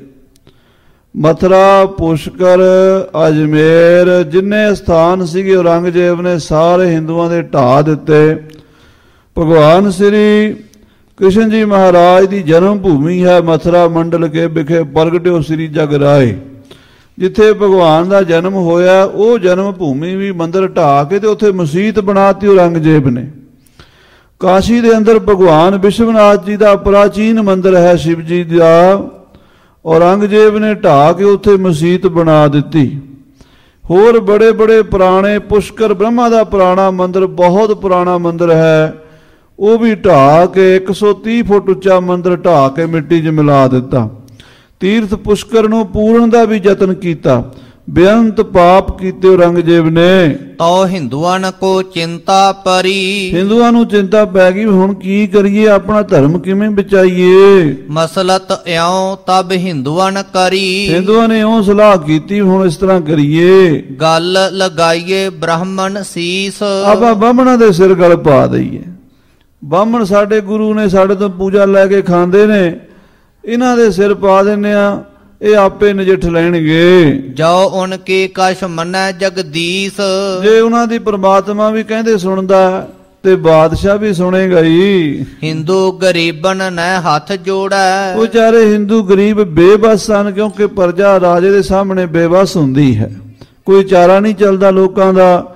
ਹਿੰਦੂਆਂ ਨੇ ਹੱਥ ਜੋੜ ਕੇ ਆਖਿਆ, ਨੌ ਰੰਗਾ ਅੱਗਾ ਖੜੇ ਭਏ ਸੌੜੇ। ਹੱਥ ਜੋੜ ਕੇ ਕਹਿਣ ਲੱਗੇ, ਬਾਦਸ਼ਾਹ ਸਾਨੂੰ ਕੋਈ ਇਤਰਾਜ਼ ਨਹੀਂ ਮੁਸਲਮਾਨ ਬਣਨ ਤੋਂ, ਹਮ ਹੈ ਬ੍ਰਾਹਮਣੋ ਕੇ ਅਧੀਨ। ਪਰ ਅਸੀਂ ਜਿੰਨੇ ਵੀ ਹਿੰਦੂ ਆ ਬਾਹਮਣਾਂ ਦੇ ਅਧੀਨ ਆ, ਸਾਡੇ ਗੁਰੂ ਬਾਹਮਣ ਹਨ। ਜੇ ਬਾਹਮਣ ਸਾਨੂੰ ਕਹਿੰਦੇ ਇਦਾਂ ਦਾ ਕਰਮ ਕਰੋ ਅਸੀਂ ਕਰਦੇ ਆ, ਬਾਹਮਣ ਕਹਿੰਦੇ ਸਵੇਰੇ ਉੱਠੋ ਅਸੀਂ ਉੱਠਦੇ ਆ, ਬਾਹਮਣ ਕਹਿੰਦੇ ਪੂਜਾ ਕਰੋ ਅਸੀਂ ਕਰਦੇ ਆ, ਬਾਹਮਣ ਕਹਿੰਦੇ ਮੂਰਤੀ ਪੂਜਾ ਕਰੋ ਤਾਂ ਕਰਦੇ ਆ, ਜੇ ਬਾਹਮਣ ਕਹਿੰਦੇ ਵੇਦ ਪਾਠ ਕਰਾਓ ਅਸੀਂ ਕਰਾਉਂਦੇ ਆ, ਜੋ ਬਾਹਮਣ ਕਹਿੰਦੇ ਆ ਜਨੇਊ ਟਿੱਕੇ ਦੀ ਮਰਜ਼ਾਦਾ ਉਹ ਅਸੀਂ ਕਰਦੇ ਆ। ਉਨ ਕੋ ਲਿਆਵੋ ਪਹਿਲੇ ਦੀਨ, ਤੁਸੀਂ ਪਹਿਲਾਂ ਬਾਹਮਣਾਂ ਨੂੰ ਦੀਨ 'ਚ ਲੈ ਕੇ ਆਓ ਤੇ ਅਸੀਂ ਆਪੇ ਹੀ ਮੁਸਲਮਾਨ ਬਣ ਜਾਵਾਂਗੇ। ਹਮ ਭੀ ਹੋਵਹਿ ਤਿਸਹਿ ਦੀਨ, ਅਸੀਂ ਵੀ ਉਹਨਾਂ ਦੇ ਬਾਹਮਣਾਂ ਦੇ ਮਗਰ ਮਗਰ ਤੁਹਾਡੇ ਦੀਨ 'ਚ ਆ ਜਾਵਾਂਗੇ। ਜਿਹੜੇ ਧਰਮ ਨੂੰ ਬਾਹਮਣ ਧਾਰਨ ਕਰਨਗੇ ਅਸੀਂ ਵੀ, ਜਿਹੜਾ ਗੁਰੂ ਬਣੇਗਾ ਉਦਾਂ ਹੀ ਚੇਲੇ ਬਣ ਜਾਣਗੇ। ਬਾਹਮਣ ਗੁਰੂ ਹੈ ਜਗਤ ਕਾ, ਸੰਸਾਰ ਦੀ ਮਰਜ਼ਾਦਾ ਹੈ, ਬ੍ਰਾਹਮਣ ਸਾਰੇ ਸੰਸਾਰ ਦਾ ਗੁਰੂ ਮੰਨਿਆ। ਜੇ ਸਾਡੇ ਗੁਰੂ ਹੀ, ਸਾਡੇ ਹਿੰਦੂਆਂ ਦੇ ਗੁਰੂ ਹੀ ਮੁਸਲਮਾਨ ਬਣ ਗਏ ਅਸੀਂ ਵੀ ਬਣ ਜਾਵਾਂਗੇ। ਗਰੀਬ ਹਿੰਦੂਆਂ ਜਾਉ ਸ਼ਾਲਕੀਨ, ਕਹਿੰਦਾ ਹਿੰਦੂਆਂ ਵੀ ਗਰੀਬਾਂ ਨੇ ਵਿਚਾਰਿਆਂ ਨੇ ਆਪਣੀ ਜਾਨ ਛਡਾਉਣ ਵਾਸਤੇ, ਜਦੋਂ ਕਿਸੇ ਦੀ ਜਾਨ ਤੇ ਬਣੀ ਹੋਵੇ ਨਾ, ਉਹ ਕੋਈ ਨਾ ਕੋਈ ਹੀਲਾ ਤੇ ਕਰਦਾ ਹੀ। ਆਪਣੀ ਜਾਨ ਤਾਂ ਹਰ ਇੱਕ ਨੂੰ ਪਿਆਰੀ ਹੈ। ਉਹਨਾਂ ਨੇ ਆਪਣੀ ਜਾਨ ਛੁਡਾਉਣ ਲਈ, ਖਹਿੜਾ ਛੁਡਾਉਣ ਲਈ ਬਾਹਮਣਾਂ ਦੇ ਗਲ ਪਾਤੀ ਸਾਰੀ ਗੱਲ। ਆਪਨ ਲੀਨੀ ਗੈਲ ਛੁਡਾਏ, ਆਪਣਾ ਪਿੱਛਾ ਛੁਡਾ ਲਿਆ ਤੇ ਬਾਹਮਣਾਂ ਦੀ ਗੱਲ ਮੁਸੀਬਤ ਪਾਤੀ। ਬ੍ਰਾਹਮਣ ਗਲ ਪਾਏ ਦਈ ਬਲਾਏ, ਉਹ ਬੜਾ ਬਾਹਮਣਾਂ ਦੇ ਗਲ ਪਾਤੀ। ਤਬ ਉਨ ਲੀਨੋ ਬ੍ਰਾਹਮਣ ਬੁਲਾਏ। ਹੁਣ ਬਾਦਸ਼ਾਹ ਨੇ ਬਾਹਮਣਾਂ ਨੂੰ ਸੱਦ ਲਿਆ ਵੀ ਬਾਹਮਣੋ ਤੁਸੀਂ ਆਓ ਇੱਧਰ, ਤੁਸੀਂ ਦੱਸੋ ਮੁਸਲਮਾਨ ਬਣਨਾ ਹੈ ਕਿ ਮੌਤ ਦੇ ਘਾਟ ਉਤਾਰੀਏ ਤੁਹਾਨੂੰ। ਹਾਂਜੀ, ਮੁਸਲਮਾਨ ਹੋ ਕਹਿਓ ਸੁਨਾਏ। ਇਹ ਸਾਫ਼-ਸਾਫ਼ ਸ਼ਬਦਾਂ 'ਚ ਕਹਿਤਾ ਵੀ ਮੁਸਲਮਾਨ ਬਣਨਾ ਪੈਣਾ, ਮੇਰੇ ਰਾਜ ਵਿੱਚ ਰਹਿਣਾ। ਤਾਂ ਜੋ ਚਾਹੋ ਲਹੋ ਮੋਹੇ ਤੇ ਆਏ, ਜੋ ਲੈਣਾ ਚਾਹੁੰਦੇ ਹੋ ਮੈਂ ਤੁਹਾਨੂੰ ਦਿਆਂਗਾ। ਜੇ ਤੁਸੀਂ ਮੁਸਲਮਾਨ ਬਣੋਗੇ ਅਸੀਂ ਤੁਹਾਨੂੰ ਪੀਰਾਂ ਤਰ੍ਹਾਂ ਪੂਜਾਂਗੇ, ਤੁਹਾਨੂੰ ਹਰ ਤਰ੍ਹਾਂ ਦਾ ਅਸੀਂ ਖਰਚਾ ਦੇਵਾਂਗੇ, ਤੁਹਾਨੂੰ ਨੌਕਰੀਆਂ ਦੇਵਾਂਗੇ, ਸਰਕਾਰ ਦੇ ਵਿੱਚ ਤੁਹਾਡਾ ਪੂਰਾ ਰੁਤਬਾ ਰੱਖਾਂਗੇ। ਮੁਸਲਮਾਨ ਬਣਨਾ ਤੁਹਾਨੂੰ ਬਹੁਤ ਸਹੂਲਤਾਂ ਦੇਵਾਂਗੇ। ਬਿਰਤ ਤੁਰਕਨ ਗੈਲ ਦਇਓ ਲਗਾਏ, ਜਿਹੋ ਜੀ ਮੁਸਲਮਾਨਾਂ ਨੂੰ ਸਹੂਲਤ ਮਿਲਦੀ ਹੈ ਸਰਕਾਰੀ ਨੌਕਰਾਂ ਦੀ, ਜਗੀਰਾਂ ਦੀ, ਜੋ ਵੀ ਮਿਲਦਾ ਹੈ ਸਰਕਾਰ ਵੱਲੋਂ, ਉਹ ਤੁਹਾਨੂੰ ਪੂਰਾ ਹੱਕ ਮਿਲੇਗਾ। ਨਹੀਂ ਮੁਲਕ ਤਜ ਜਾਓ ਪਾਰ, ਜੇ ਤੁਸੀਂ ਮੁਸਲਮਾਨ ਨਹੀਂ ਬਣਨਾ ਤੇ ਮੇਰਾ ਮੁਲਕ ਛੱਡ ਕੇ ਕਿਤੇ ਹੋਰ ਦੂਸਰੇ ਮੁਲਕ ਵਿੱਚ ਚਲੇ ਜਾਓ, ਪਾਰ ਹੋ ਜਾਓ, ਹਿੰਦੁਸਤਾਨ ਦੀਆਂ ਹੱਦਾਂ ਛੱਡ ਕੇ ਚਲੇ ਜਾਓ। ਮੁਲਕ ਰਹੋ ਮੋਹੇ ਮੈਂ ਦਇਓ ਮਾਰ, ਜੇ ਮੇਰੇ ਮੁਲਕ 'ਚ ਰਹੋਗੇ ਤੇ ਮੈਂ ਤੁਹਾਨੂੰ ਹਿੰਦੂ ਨਹੀਂ ਰਹਿਣ ਦੇਣਾ, ਮੈਂ ਮਾਰ ਦਿਆਂਗਾ। ਦੋਹਰਾ ਸਭ ਸੁਨ ਭਏ ਸੋ ਸਿਆਮ ਰੰਗ, ਜਨ ਮਰ ਗਇਓ ਪਰਵਾਰ। ਸਾਰਿਆਂ ਦੇ ਰੰਗ ਉੱਡ ਗਏ ਬਾਹਮਣਾਂ ਦੇ। ਬਣ ਕੀ ਗਿਆ? ਜਿਵੇਂ ਕਿਸੇ ਦਾ ਟੱਬਰ ਮਰ ਜੇ, ਸਾਰਾ ਪਰਿਵਾਰ ਮਰ ਜੇ ਤੇ ਉਹ ਬੰਦਾ ਬੜਾ ਦੁਖੀ ਹੁੰਦਾ ਨਾ, ਏਦਾਂ ਵਿਚਾਰਿਆਂ ਦੇ ਧਰਮ ਤੇ ਸੰਕਟ ਆ ਗਿਆ। ਧਰਮ ਸੰਕਟ ਸਭ ਤੋਂ ਭਿਅੰਕਰ ਹੁੰਦਾ, ਵਿਚਾਰੇ ਬੜੀ ਮੁਸੀਬਤ 'ਚ ਫਸ ਗਏ।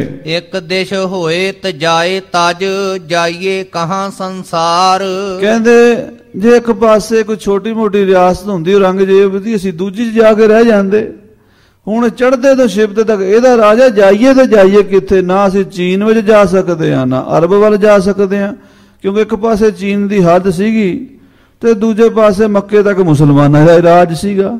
ਹੋਰ ਕਿੱਥੇ ਜਾਈਏ, ਕੋਈ ਐਸਾ ਥਾਂ ਟਿਕਾਣਾ ਹੀ ਨਹੀਂ ਹੈ। ਚਉਪਈ ਬ੍ਰਾਹਮਣ ਬਣੀ ਬਹੁ ਔਖੀ ਬਾਤ, ਬਾਹਮਣਾਂ ਵਾਸਤੇ ਬੜੀ ਮੁਸੀਬਤ ਬਣ ਗਈ, ਔਖੀ ਗੱਲ ਹੋ ਗਈ। ਨਾ ਕਿਛ ਸੁਝੈ ਦਿਨ ਅਰ ਰਾਤ, ਨਾ ਵਿਚਾਰਿਆਂ ਨੂੰ ਰਾਤ ਸੁਝਦੀ ਨਾ ਦਿਨ, ਬਾਹਮਣ ਬੜੇ ਦੁਖੀ ਹੋ ਗਏ। ਬ੍ਰਾਹਮਣ ਨੇ ਕਛ ਅਰਸਾ ਕੀਓ, ਬ੍ਰਾਹਮਣਾਂ ਨੇ ਕੁਝ ਸਮਾਂ ਮੰਗਿਆ, ਅਰਸਾ ਮੰਗਿਆ ਵੀ ਸਾਨੂੰ ਮੋਹਲਤ ਦਿਓ, ਅਸੀਂ 6 ਮਹੀਨੇ ਸੋਚ ਲਈਏ। ਦਿਨੈ ਲੰਘਾਵਨ ਵਿਲਾਪ ਸੋ ਲਿਓ, ਵੀ ਚਲੋ ਦਿਨ ਲੰਘਾਈਏ ਥੋੜੇ ਜੇ।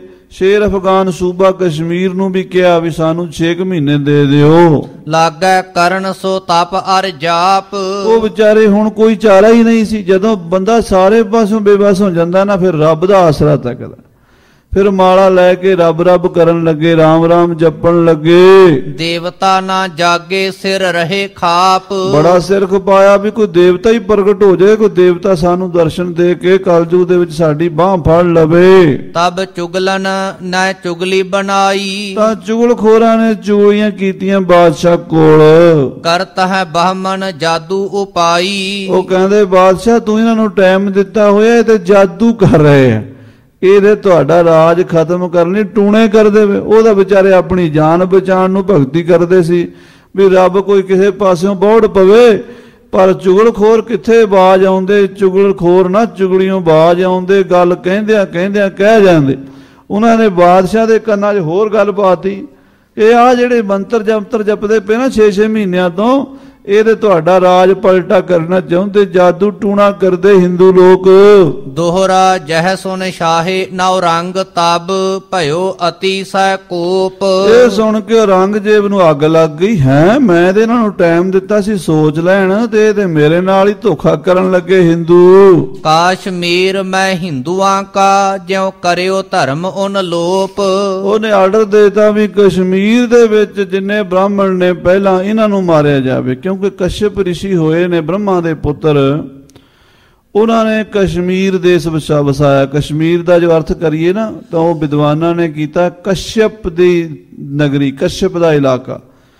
ਉਹ ਪਹਿਲਾਂ ਉੱਥੇ ਕਦੀ ਜਿਹੜੇ ਬੰਦੇ ਉਧਰ ਗਏ ਉਹਨਾਂ ਨੂੰ ਪਤਾ, ਦਾਸ ਨੇ ਵੀ ਦੇਖਿਆ ਇਲਾਕਾ। ਉਹਦੇ ਵਿੱਚ ਉਰਲੇ ਪਾਸੇ ਵੀ ਪਹਾੜ ਨੇ, ਉੱਪਰ ਸਾਰੇ ਪਾਸੇ ਪਹਾੜ ਨੇ, ਵਿੱਚ 100-150 ਕਿਲੋਮੀਟਰ ਜਿਹੜਾ ਉਹ ਮੈਦਾਨ ਹੈ। ਉਹ ਕਹਿੰਦੇ ਆ ਵੀ ਕੋਈ ਜ਼ਮਾਨਾ ਸੀ ਅੱਜ ਤੋਂ ਲੱਖਾਂ ਸਾਲ ਪਹਿਲੇ ਉੱਥੇ ਬਰਫ਼ ਜੰਮੀ ਹੋਈ ਸੀ। ਕਸ਼ਯਪ ਰਿਸ਼ੀ ਨੇ ਉਹ ਜਗ੍ਹਾ ਵੇਖੀ ਤੇ ਉਹਨੇ ਉਹਦੇ ਚੋਂ ਦਰਿਆ ਕੱਢੇ, 5 ਨਦੀਆਂ ਜਿਹੜੀਆਂ ਕਈ ਸਿੰਧ ਨਦੀ, ਕਹਿੰਦੇ ਚਨਾਹ, ਜੇਹਲਮ, ਰਾਵੀ, ਤਾਪਤੀ ਆਦਿਕ ਨਦੀਆਂ ਉੱਥੋਂ ਨਿਕਲਦੀਆਂ ਸਾਰੀਆਂ ਪਹਾੜਾਂ 'ਚ। ਉਹਨੇ ਕੱਢੀਆਂ ਵੀ ਇਹ ਬਰਫ਼ ਢਲ ਕੇ ਜਿਹੜੀ ਇਹ ਸਮੁੰਦਰ ਨੂੰ ਚਲੀ ਜਾਵੇ, ਇਹ ਮੈਦਾਨ ਹੋ ਜਾਵੇ। ਉਹ ਵਿਚਲਾ ਪਹਾੜਾਂ ਦਾ ਇਲਾਕਾ ਉਹਨੇ ਸਾਫ਼ ਕਰਕੇ ਉੱਥੇ ਆਪਣੀ ਕੁੱਲ ਦੇ ਵਿਦਵਾਨ ਬ੍ਰਾਹਮਣ ਬਿਠਾਏ। ਠੰਡੇ ਇਲਾਕੇ 'ਚ ਬੰਦੇ ਦਾ ਦਿਮਾਗ ਠੰਡਾ ਰਹਿੰਦਾ, ਪੜ੍ਹਾਈ ਲਿਖਾਈ ਵਾਲੇ ਵਾਸਤੇ ਪਹਾੜੀ ਇਲਾਕਾ ਰਮਣੀਕ ਵਧੀਆ ਹੁੰਦਾ। ਕਸ਼ਯਪ ਰਿਸ਼ੀ ਨੇ ਦੇਸ਼ ਵਸਾਇਆ, ਇਸ ਕਰਕੇ ਨਾਮ ਹੋ ਗਿਆ ਕਸ਼ਮੀਰ। ਉਹ ਕਸ਼ਮੀਰ ਦੇਸ਼ ਦੇ ਵਿੱਚ ਜਿਹੜੇ ਬ੍ਰਾਹਮਣ ਲੱਖਾਂ ਸਾਲਾਂ ਤੋਂ ਰਹਿ ਰਹੇ ਸਨ, ਹਿੰਦੂ ਧਰਮ ਦੇ ਬੜੇ ਬੜੇ ਵਿਦਵਾਨ ਸਨ, ਮਹਾਪੁਰਸ਼ ਸਨ, ਸ਼ਾਸਤਰਾਂ ਦੇ ਗਿਆਤਾ ਸਨ, ਉਹਨਾਂ ਦੇ ਗਲ ਮੁਸੀਬਤ ਆ ਪਈ। ਚਉਪਈ ਅਹਦੀਏ ਦੁੜਾਏ ਵੱਲ ਕਸ਼ਮੀਰ, ਉਹਨਾਂ ਨੇ ਆਪਣੇ ਅਹਦੀਏ ਕਸ਼ਮੀਰ ਵੱਲ ਦੜਾਏ। ਬਾਦਸ਼ਾਹ ਨੇ ਹੁਕਮ ਸੁਨੇ ਤਿਨ ਕਰੀ ਨਾ ਧੀਰ, ਉਹ ਬੜੀ ਛੇਤੀ ਨਾਲ ਸੂਬਾ ਸ਼ੇਰ ਅਫਗਾਨ ਸ੍ਰੀਨਗਰ ਕਸ਼ਮੀਰ ਦਾ ਜੋ ਸੀ ਉਹਦੇ ਕੋਲ ਗੱਲ ਪਹੁੰਚ ਗਈ। ਤੁਰਤ ਫੜੇ ਥੇ ਦੇ ਕੇ ਤਾਨ, ਉਹਨਾਂ ਨੇ ਜਿੰਨੇ ਕੁ ਬਾਹਮਣ ਫੜੇ ਜਾਂਦੇ ਤੁਰਤ ਫੜ ਲਏ। ਸਭ ਹਿੰਦੂ ਕੀਏ ਮੁਸਲਮਾਨ, ਜ਼ਬਰਦਸਤੀ ਫੜ ਕੇ ਮੁਸਲਮਾਨ ਬਣਾਤੇ। ਸਾਧ ਸੰਗਤ ਜੀ ਕਦੀ ਉੱਥੋਂ ਦੀ ਨਸਲ ਦੇਖੋ, ਉਹ ਨਸਲ ਸਾਰੀ ਬ੍ਰਾਹਮਣਾਂ ਵਾਲੀ, ਇੱਕੋ ਜਿਹੇ ਉਹਨਾਂ ਦੇ ਸੋਹਣੇ ਸੋਹਣੇ ਰੂਪ, ਸੁੰਦਰ ਉਹਨਾਂ ਦੇ ਮਹਾਰਾਜ ਨੇ, ਪ੍ਰਮਾਤਮਾ ਨੇ ਕਸ਼ਮੀਰੀਆਂ ਨੂੰ ਸੁੰਦਰਤਾ ਦਿੱਤੀ ਹੈ। ਔਰ ਅਜੇ ਤੱਕ ਉਹਨਾਂ ਦੀ ਰੀਤੀ ਰਿਵਾਜ 'ਚ ਹਿੰਦੂਪਣਾ ਝਲਕਦਾ ਜੇ, ਪਰ ਕਹਿੰਦੇ ਆਪਣੇ ਆਪ ਨੂੰ ਮੁਸਲਮਾਨ ਨੇ। ਔਰ ਉੱਥੇ ਉਹ ਹਿੰਦੂਆਂ ਨੂੰ ਹੁਣ ਉੱਥੇ ਟਿਕਣ ਨਹੀਂ ਦਿੰਦੇ, ਭਜਾਈ ਜਾਂਦੇ। ਸਿੱਖਾਂ ਨੂੰ ਵੀ ਪੈਂਦੇ, ਹਿੰਦੂਆਂ ਨੂੰ ਵੀ ਪੈਂਦੇ। ਉਹ ਹਿੰਦੂਆਂ ਨੂੰ ਜ਼ਿਆਦਾ ਉਹਨਾਂ ਨੇ ਉੱਥੋਂ ਪਾਰ ਕਰ ਦਿੱਤਾ। ਹੈ ਉਹ ਮੁਸਲਮਾਨ ਨਹੀਂ, ਹਿੰਦੂਆਂ ਦੀ ਔਲਾਦ ਹਨ। 300-400 ਸਾਲ ਪਹਿਲਾਂ ਉਹ ਸਾਰੇ ਹਿੰਦੂ ਸਨ। ਔਰੰਗਜ਼ੇਬ ਦੇ ਰਾਜ ਵਿੱਚ ਸੂਬੇ ਕਸ਼ਮੀਰ ਕੇ ਸ਼ੇਰ ਅਫਗਾਨ ਨੇ ਉਹਨਾਂ ਨੂੰ ਗ੍ਰਿਫਤਾਰ ਕਰ ਕਰਕੇ ਜ਼ਬਰਦਸਤੀ ਮੁਸਲਮਾਨ ਬਣਾਉਣਾ ਸ਼ੁਰੂ ਕੀਤਾ। ਹਿੰਦੂ ਬਚੈ ਲੁਕ ਬਤੇਰਾ ਕਰੈ ਹਿੰਦੂ ਵਿਚਾਰੇ ਪਹਾੜਾਂ ਵਿੱਚ ਲੁਕ ਲੁਕ ਕੇ ਜਾਨਾਂ ਬਚਾਉਂਦੇ ਨੇ ਔਰ ਲਏ ਸਭ ਮੁਸਲੈ ਕਰੈ ਜਿਹੜਾ ਫਸ ਜਾਂਦਾ ਉਹਨੂੰ ਮੁਸਲਮਾਨ ਬਣਾ ਲੈਂਦੇ ਹੁਣ ਮਰਨਾ ਬੜਾ ਔਖਾ ਹੈ ਕਹਿਣਾ ਸੌਖਾ ਹੈ ਕੋਈ ਵਿਰਲਾ ਹੁੰਦਾ ਜਿਹੜਾ ਕਹਿੰਦਾ ਮੈਂ ਨਹੀਂ ਬਣਦਾ ਮੁਸਲਮਾਨ 90% 99 ਕਹਿੰਦੇ ਚਲੋ ਜਾਨ ਤੇ ਬਚਾਓ ਮੁਸਲਮਾਨ ਬਣ ਜਾਈਏ ਤੇ ਇਦਾਂ ਜ਼ਬਰਦਸਤੀ ਰੋਜ਼ ਸੈਂਕੜੇ ਮੁਸਲਮਾਨ ਬਣਦੇ ਸਵਾ ਮਣ ਜਨੇਊ ਰੋਜ਼ ਉਤਾਰਿਆ ਜਾਂਦਾ ਹੈ ਜਿਉ ਸਭ ਜਗ ਸੁਣ ਭਇਓ ਤਰਾਸ ਇਸ ਤਰ੍ਹਾਂ ਸਾਰੇ ਪਾਸੇ ਹਾਹਾਕਾਰ ਮਚ ਗਈ ਜਦੋਂ ਕਸ਼ਮੀਰ ਦੇ ਵਿੱਚ ਇਹ ਕੁਰਲਾਹਟ ਮਚਿਆ ਤਬ ਬਿਪ ਆਏ ਸਤਿਗੁਰ ਪਾਸ ਤਾਂ ਕਸ਼ਮੀਰ ਵਿੱਚ ਮਟਨ ਸ਼ਹਿਰ ਹੈ ਜਿੱਥੇ ਸਤਿਗੁਰੂ ਨਾਨਕ ਦੇਵ ਜੀ ਮਹਾਰਾਜ ਵੀ ਗਏ ਨੇ ਉਸ ਮਟਨ ਸ਼ਹਿਰ ਦੇ ਵਿੱਚੋਂ ਪੰਡਿਤ ਕਿਰਪਾ ਰਾਮ ਜੀ ਉਥੋਂ ਦੇ ਬ੍ਰਾਹਮਣਾਂ ਦਾ ਜਥਾ ਲੈ ਕੇ ਸਤਿਗੁਰਾਂ ਕੋਲ ਗੁਰੂ ਤੇਗ ਬਹਾਦਰ ਸਾਹਿਬ ਜੀ ਕੋਲ ਆਏ ਦੋਹਰਾ ਕਾਂਸ਼ੀ ਆਦ ਗੰਗਾ ਢਿਗੋਂ ਕੁਲ ਛੇਤਰ ਔਰ ਕਸ਼ਮੀਰ ਤੋਂ ਇਲਾਵਾ ਹੋਰ ਵੀ ਜਿਹੜੇ ਬ੍ਰਾਹਮਣ ਸਨ ਕਾਂਸ਼ੀ ਬਨਾਰਸ ਦੇ ਬ੍ਰਾਹਮਣ ਔਰ ਗੰਗਾ ਹਰਿਦੁਆਰ ਦੇ ਬ੍ਰਾਹਮਣ ਇਲਾਹਾਬਾਦ ਦੇ ਬ੍ਰਾਹਮਣ ਕੁਰਸ਼ੇਤਰ ਦੇ ਬ੍ਰਾਹਮਣ ਜਿਹੜੇ ਸਨ ਰਲ ਬਹਿ ਆਏ ਫਰਿਆਦ ਸਭ ਗੁਰ ਤੇਗ ਬਹਾਦਰ ਕੋਲ ਇਹ ਸਾਰੇ ਇਕੱਠੇ ਹੋ ਕੇ ਸਤਿਗੁਰੂ ਤੇਗ ਬਹਾਦਰ ਸਾਹਿਬ ਜੀ ਦੀ ਸ਼ਰਨ ਆਏ ਕਸ਼ਮੀਰੀ ਪੰਡਤ ਇਹਨਾਂ ਦੇ ਆਗੂ ਸਨ ਪਹਿਲੇ ਤੋਂ ਹੀ ਕਸ਼ਮੀਰੀਆਂ ਦਾ ਰੁਤਬਾ ਉੱਪਰ ਕਿਉਂ ਰਿਹਾ ਕਿਉਂਕਿ ਉੱਥੇ ਬਹੁਤ ਉੱਚ ਪਾਈ ਦੀ ਵਿੱਦਿਆ ਰਹੀ ਹੈ ਸ਼ੰਕਰਾਚਾਰਿਆ ਜੀ 8ਵੀਂ ਸਦੀ ਦੇ ਵਿੱਚ ਸ੍ਰੀਨਗਰ ਗਏ ਉੱਥੇ ਪਹਾੜ ਦੇ ਉੱਤੇ ਉਹਨਾਂ ਦਾ ਸਥਾਨ ਹੈ ਆਦਿ ਗੁਰੂ ਸ਼ੰਕਰਾਚਾਰਿਆ ਜੀ ਦਾ ਉਸ ਪਹਾੜੀ ਤੇ ਗੁਰੂ ਨਾਨਕ ਸਾਹਿਬ ਜੀ ਵੀ ਗਏ ਭਾਈ ਕਾਹਨ ਸਿੰਘ ਜੀ ਨਾਭਾ ਨੇ ਮਹਾਨ ਕੋਸ਼ 'ਚ ਲਿਖਿਆ ਵੀ ਸ਼ੰਕਰਾਚਾਰਿਆ ਦੀ ਪਹਾੜੀ ਤੇ ਗੁਰੂ ਨਾਨਕ ਦਾ ਸਥਾਨ ਹੈ ਪਰ ਸਿੱਖਾਂ ਦੀ ਅਣਗਹਿਲੀ ਕਰਕੇ ਗੁਰਦੁਆਰਾ ਨਹੀਂ ਬਣ ਸਕਿਆ ਜਗ੍ਹਾ ਹੈਗੀ ਉਹ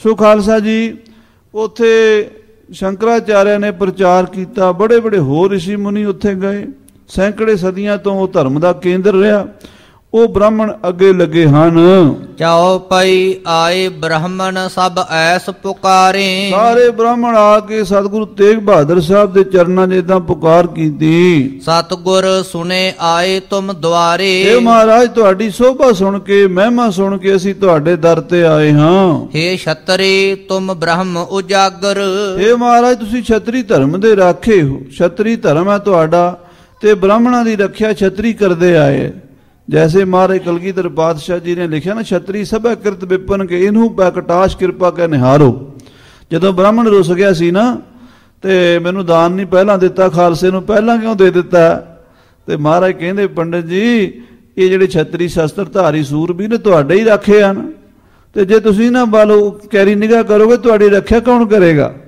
ਖਾਲਸੇ ਨੇ ਤੁਹਾਡੀ ਰੱਖਿਆ ਕਰਨੀ ਤੇ ਤੁਸੀਂ ਖਾਲਸੇ ਨਾਲ ਹੀ ਨਿਗਾਹ ਮਾੜੀ ਰੱਖਦੇ ਹੋ ਆਖੋ ਸ੍ਰੀ ਵਾਹਿਗੁਰੂ ਇਹ ਕਲਗੀਧਰ ਦੇ ਬਚਨ ਨੇ ਜਦੋਂ ਮਹਾਰਾਜ ਕਹਿੰਦੇ ਨੇ ਜੁੱਧ ਜਿਤੇ ਇਨਹੀ ਕੇ ਪ੍ਰਸਾਦ ਸੋ ਦਾਨ ਕਰੇ ਅਗ ਔਗਟਰੇ ਇਨਹੀ ਕੇ ਪ੍ਰਸਾਦ ਇਨਹੀ ਕਿਰਪਾ ਫੁਨ ਧਾਮ ਪਰੇ ਇਨਹੀ ਕਿਰਪਾ ਕੇ ਸਜੇ ਹਮ ਹੈ ਨਹੀਂ ਮੋਸੇ ਗਰੀਬ ਕਰੋੜ ਪਰੇ ਉੱਥੇ ਸਤਿਗੁਰਾਂ ਨੇ ਬਚਨ ਵੀ ਕਹੇ ਹੈ ਵੀ ਛਤਰੀ ਸਭਾ ਕਿਰਤ ਵਿਪਨ ਕੇ ਵਿਪਨ ਨਾਮ ਬ੍ਰਾਹਮਣਾਂ ਦਾ ਹੈ ਛਤਰੀ ਜਿਹੜੇ ਹਨ ਇਹ ਬ੍ਰਾਹਮਣਾਂ ਨੇ ਆਪਣੀ ਰੱਖਿਆ ਵਾਸਤੇ ਬਣਾਏ ਵੀ ਸਾਡੀ ਰੱਖਿਆ ਕਰਨਗੇ ਤੇ ਇਹਨਾਂ ਵੱਲ ਹੀ ਤੁਸੀਂ ਕੈਰੀ ਨਿਗਾਹ ਰੱਖਦੇ ਹੋ ਸੋ ਖਾਲਸਾ ਜੀ ਉਹ ਪੰਡਿਤ ਕਹਿੰਦੇ ਮਹਾਰਾਜ ਤੁਸੀਂ ਛਤਰੀ ਹੋ ਤੇ ਛਤਰੀ ਦਾ ਧਰਮ ਹੈ ਧਰਮ ਦੀ ਰੱਖਿਆ ਕਰਨੀ ਸਾਡੇ ਧਰਮ ਦੀ ਰਾਖੀ ਤੁਸੀਂ ਕਰੋ ਗਊ ਬ੍ਰਾਹਮਣ ਤੁਮ ਪ੍ਰਿਤ ਸਾਗਰ ਤੁਸੀਂ ਗਊ ਬ੍ਰਾਹਮਣ ਦੀ ਰੱਖਿਆ ਵਾਸਤੇ ਸੱਚੇ ਪਾਤਸ਼ਾਹ ਅਵਤਾਰ ਧਾਰਿਆ ਹੈ ਗਰੀਬ ਦੀ ਰੱਖਿਆ ਵਾਸਤੇ ਅਵਤਾਰ ਧਾਰਿਆ ਹੈ ਅਬ ਆਏ ਪਰੇ ਹਮਨੈ ਪੈ ਭਾਰੀ ਹੁਣ ਤੁਸੀਂ ਸਾਡੇ ਉੱਤੇ ਕਿਰਪਾ ਕਰੋ ਸਾਡੇ ਤੇ ਜ਼ਾਲਮ ਜ਼ੁਲਮ ਕਰਨ ਦੇ ਲਈ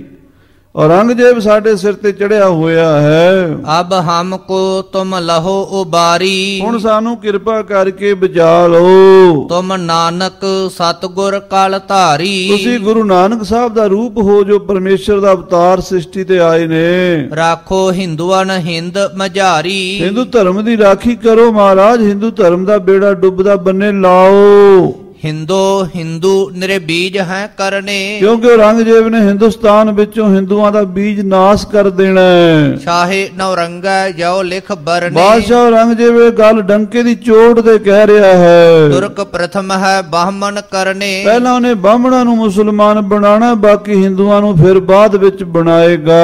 ਔਰ ਹਿੰਦੂ ਹੈ ਪਾਛੇ ਫਰਨੇ। ਪਹਿਲਾਂ ਮੁਸਲਮਾਨ ਬਣਨਗੇ ਬਾਹਮਣ, ਫਿਰ ਬਾਕੀ ਹਿੰਦੂਆਂ ਨੂੰ ਫੜ ਕੇ ਮੁਸਲਮਾਨ ਕਰ ਲਏਗਾ। ਬ੍ਰਾਹਮਣ ਹੈ ਹਿੰਦੂਆਂ ਅਗਵਾਨ। ਇਹ ਸੱਚੇ ਪਾਤਸ਼ਾਹ ਜੀ ਆਪ ਜਾਣਦੇ ਹੋ ਕਿ ਬਾਹਮਣ ਹਿੰਦੂਆਂ ਦੇ ਆਗੂ ਹਨ। ਜੇ ਆਗੂ ਹੀ ਮੁਸਲਮਾਨ ਬਣ ਗਏ ਤੇ ਬਾਕੀ ਆਪੇ ਬਣ ਜਾਣਗੇ। ਤੁਰਕ ਹੋਏ ਜਾਊ ਮਗਰ ਜਹਾਨ। ਪਿੱਛੇ ਸਾਰਾ ਜਹਾਨ ਮੁਸਲਮਾਨ ਬਣੇਗਾ। ਯਹ ਅਬ ਨੌਰੰਗਾ ਕਰੀ ਸਲਾਹ। ਇਸ ਤਰ੍ਹਾਂ ਔਰੰਗਜ਼ੇਬ ਬਾਦਸ਼ਾਹ ਨੇ ਸਲਾਹ ਕੀਤੀ ਹੋਈ ਹੈ। ਤਰਾਹੇ ਤਰਾਹੇ ਆਏ ਤੁਮ ਪਾਹੇ। ਅਸੀਂ ਤਰਾਹੇ ਤਰਾਹੇ ਕਰਦੇ ਡਰਦੇ ਹੋਏ ਤੁਹਾਡੀ ਸ਼ਰਨ ਚ ਆਏ ਹਾਂ ਜੀ। ਜਾਓ ਤੁਮ ਹੋ ਕਿਛ ਸਤਗੁਰ ਸੂਰੇ। ਜੇ ਤੁਸੀਂ ਸਤਿਗੁਰੂ ਹੋ, ਪੂਰੇ ਸੂਰੇ ਹੋ। ਡੁੱਬਤ ਰੱਖੋ ਹਿੰਦੁਆਇਨ ਪੂਰੇ। ਤਾਂ ਹਿੰਦੂ ਧਰਮ ਦਾ ਡੁੱਬਦਾ ਬੇੜਾ ਰੱਖ ਲੋ ਸੱਚੇ ਪਾਤਸ਼ਾਹ ਜੀ। ਨਹੀਂ ਤੋ ਤੁਰਕ ਤੋਹੇ ਪ੍ਰਥਮ ਕਰਾਵੈ। ਨਹੀਂ ਤੇ ਪਹਿਲਾਂ ਸਾਨੂੰ ਮੁਸਲਮਾਨ ਬਣਾਣਗੇ। ਤੋਹੇ ਤੇ ਪਿੱਛੇ ਹਮ ਦੀਨ ਮੇ ਆਵੈ। ਤੇ ਮਹਾਰਾਜ ਫੇਰ ਸਾਰਿਆਂ ਨੂੰ ਬਣਾ ਲੈਣਗੇ। ਤੁਸੀਂ ਮੁਸਲਮਾਨ ਬਣੋ ਤੇ ਅਸੀਂ ਵੀ ਬਣ ਜਾਵਾਂਗੇ। ਪਰ ਜੇ ਮਹਾਰਾਜ ਤੁਸੀਂ ਆਪਣੇ ਸਾਡੇ ਧਰਮ ਦੀ ਰਾਖੀ ਦਾ ਕੋਈ ਉਪਰਾਧ ਦੱਸੋਗੇ ਤੇ ਅਸੀਂ ਵੀ ਡਟੇ ਰਹਾਂਗੇ। ਤੁਮ ਛਤਰ ਹੋ ਖੜਗ ਉਠਾਵੋ। ਤੁਸੀਂ ਛਤਰੀ ਹੋ ਮਹਾਰਾਜ, ਸ਼ਸਤਰਧਾਰੀ ਗੁਰੂ ਹਰਗੋਬਿੰਦ ਸਾਹਿਬ ਜੀ ਦਾ ਅੰਸ਼ ਬੰਸ ਹੋ। ਤੁਸੀਂ ਸ਼ਸਤਰ ਫੜੋ, ਸਾਡੇ ਧਰਮ ਦੀ ਰਾਖੀ ਛਤਰੀ ਕਰਦੇ ਆਏ ਹੈ। ਸਭ ਹਿੰਦੂਆਂ ਕੋ ਗਲਾ ਲਗਾਵੋ। ਹਿੰਦੂਆਂ ਨੂੰ ਗਲ ਲਾ ਲਓ ਮਹਾਰਾਜ ਜੀ ਧਰਮ ਦੀ ਰਾਖੀ ਵਾਸਤੇ। ਤੁਮ ਪੈ ਮਾਇਆ ਆਵੈ ਘਣੀ। ਤੁਹਾਡੇ ਕੋਲ ਮਾਇਆ ਦੀ ਵੀ ਕਮੀ ਨਹੀਂ। ਲੱਖਾਂ ਸੰਗਤਾਂ ਮਾਇਆ ਲੈ ਕੇ ਆਉਂਦੀਆਂ ਸ੍ਰੀ ਅਨੰਦਪੁਰ ਸਾਹਿਬ। ਕਰਾਮਾਤ ਤੁਮ ਪੈ ਅਨਗਲੀ। ਔਰ ਕਰਾਮਾਤ ਵੀ ਤੁਹਾਡੇ ਕੋਲ ਅਣਗਿਣਤ ਹੈ। ਮਾਇਆ ਵੀ ਤੁਹਾਡੇ ਕੋਲ ਬਹੁਤ ਹੈ, ਸੰਗਤਾਂ ਵੀ ਤੁਹਾਡੇ ਨਾਲ ਬਹੁਤ ਹਨ। ਹਿੰਦੂ ਧਰਮ ਤੁਹਾਨੂੰ ਮੰਨਦਾ ਹੈ। ਔਰ ਜਿਹੜਾ ਮਹਾਰਾਜ ਜੀ ਤੁਹਾਡੇ ਕੋਲ ਕਰਾਮਾਤ ਦਾ ਖਜ਼ਾਨਾ ਰੂਹਾਨੀ ਸ਼ਕਤੀ ਦਾ ਉਹ ਵੀ ਬੇਅੰਤ ਹੈ। ਦੋਹਰਾ ਤੁਰਕਣ ਤੈ 10 ਗੁਣ ਅਧਿਕ ਹੈ ਹਿੰਦੂ ਹਿੰਦ ਮਾਹੇ। ਇਹ ਗੁਰੂ ਜੀ ਠੀਕ ਹੈ ਕਿ ਮੁਸਲਮਾਨਾਂ ਦਾ ਰਾਜ ਹੈ, ਮੁਸਲਮਾਨ ਸਾਨੂੰ ਦਬਾ ਰਹੇ ਨੇ, ਪਰ ਮੁਸਲਮਾਨਾਂ ਨਾਲੋਂ ਸਾਡੀ ਗਿਣਤੀ 10 ਗੁਣਾ ਹੈ। ਅਸੀਂ 10 ਗੁਣਾ ਹਾਂ, ਉਹ 10 ਹਨ, ਅਸੀਂ 90 ਹਾਂ। ਮਹਾਰਾਜ ਜੀ ਉਹ ਸਾਡੇ ਬਰਾਬਰ ਨਹੀਂ ਹਨ ਮੁਸਲਮਾਨ। ਅਸੀਂ ਬਹੁਤ ਜ਼ਿਆਦਾ ਗਿਣਤੀ ਵਿੱਚ ਹਾਂ ਤੇ ਅਸੀਂ ਸਾਰੇ ਤੁਹਾਡੇ ਮਗਰ ਤੁਰਾਂਗੇ। ਜਾਓ ਤੁਮ ਖੰਡਾ ਫੜ ਖੜੋ ਸਭ ਰਲੈ ਤੁਮੈ ਸੰਗ ਆਏ। ਜੇ ਤੁਸੀਂ ਖੰਡਾ ਫੜ ਕੇ ਖਲੋਗੇ ਨਾ ਸਤਿਗੁਰੂ ਜੀ, ਬਾਕੀ ਹਿੰਦੁਸਤਾਨ ਤੁਹਾਡੇ ਮਗਰ ਆਪੇ ਆ ਖਲੋਏਗਾ। ਚਾਓ ਪਈ ਗੁਰ ਨਾਨਕ ਬਚ ਗਏ ਬਿਕਾਇਆ। ਸ੍ਰੀ ਗੁਰੂ ਨਾਨਕ ਦੇਵ ਸੱਚੇ ਪਾਤਸ਼ਾਹ ਬਚਨ ਕੀਤੇ ਨੇ। ਤੁਰਕਨ ਸੋ ਨਹਿ ਖੰਡਾ ਫੜਾਇਆ।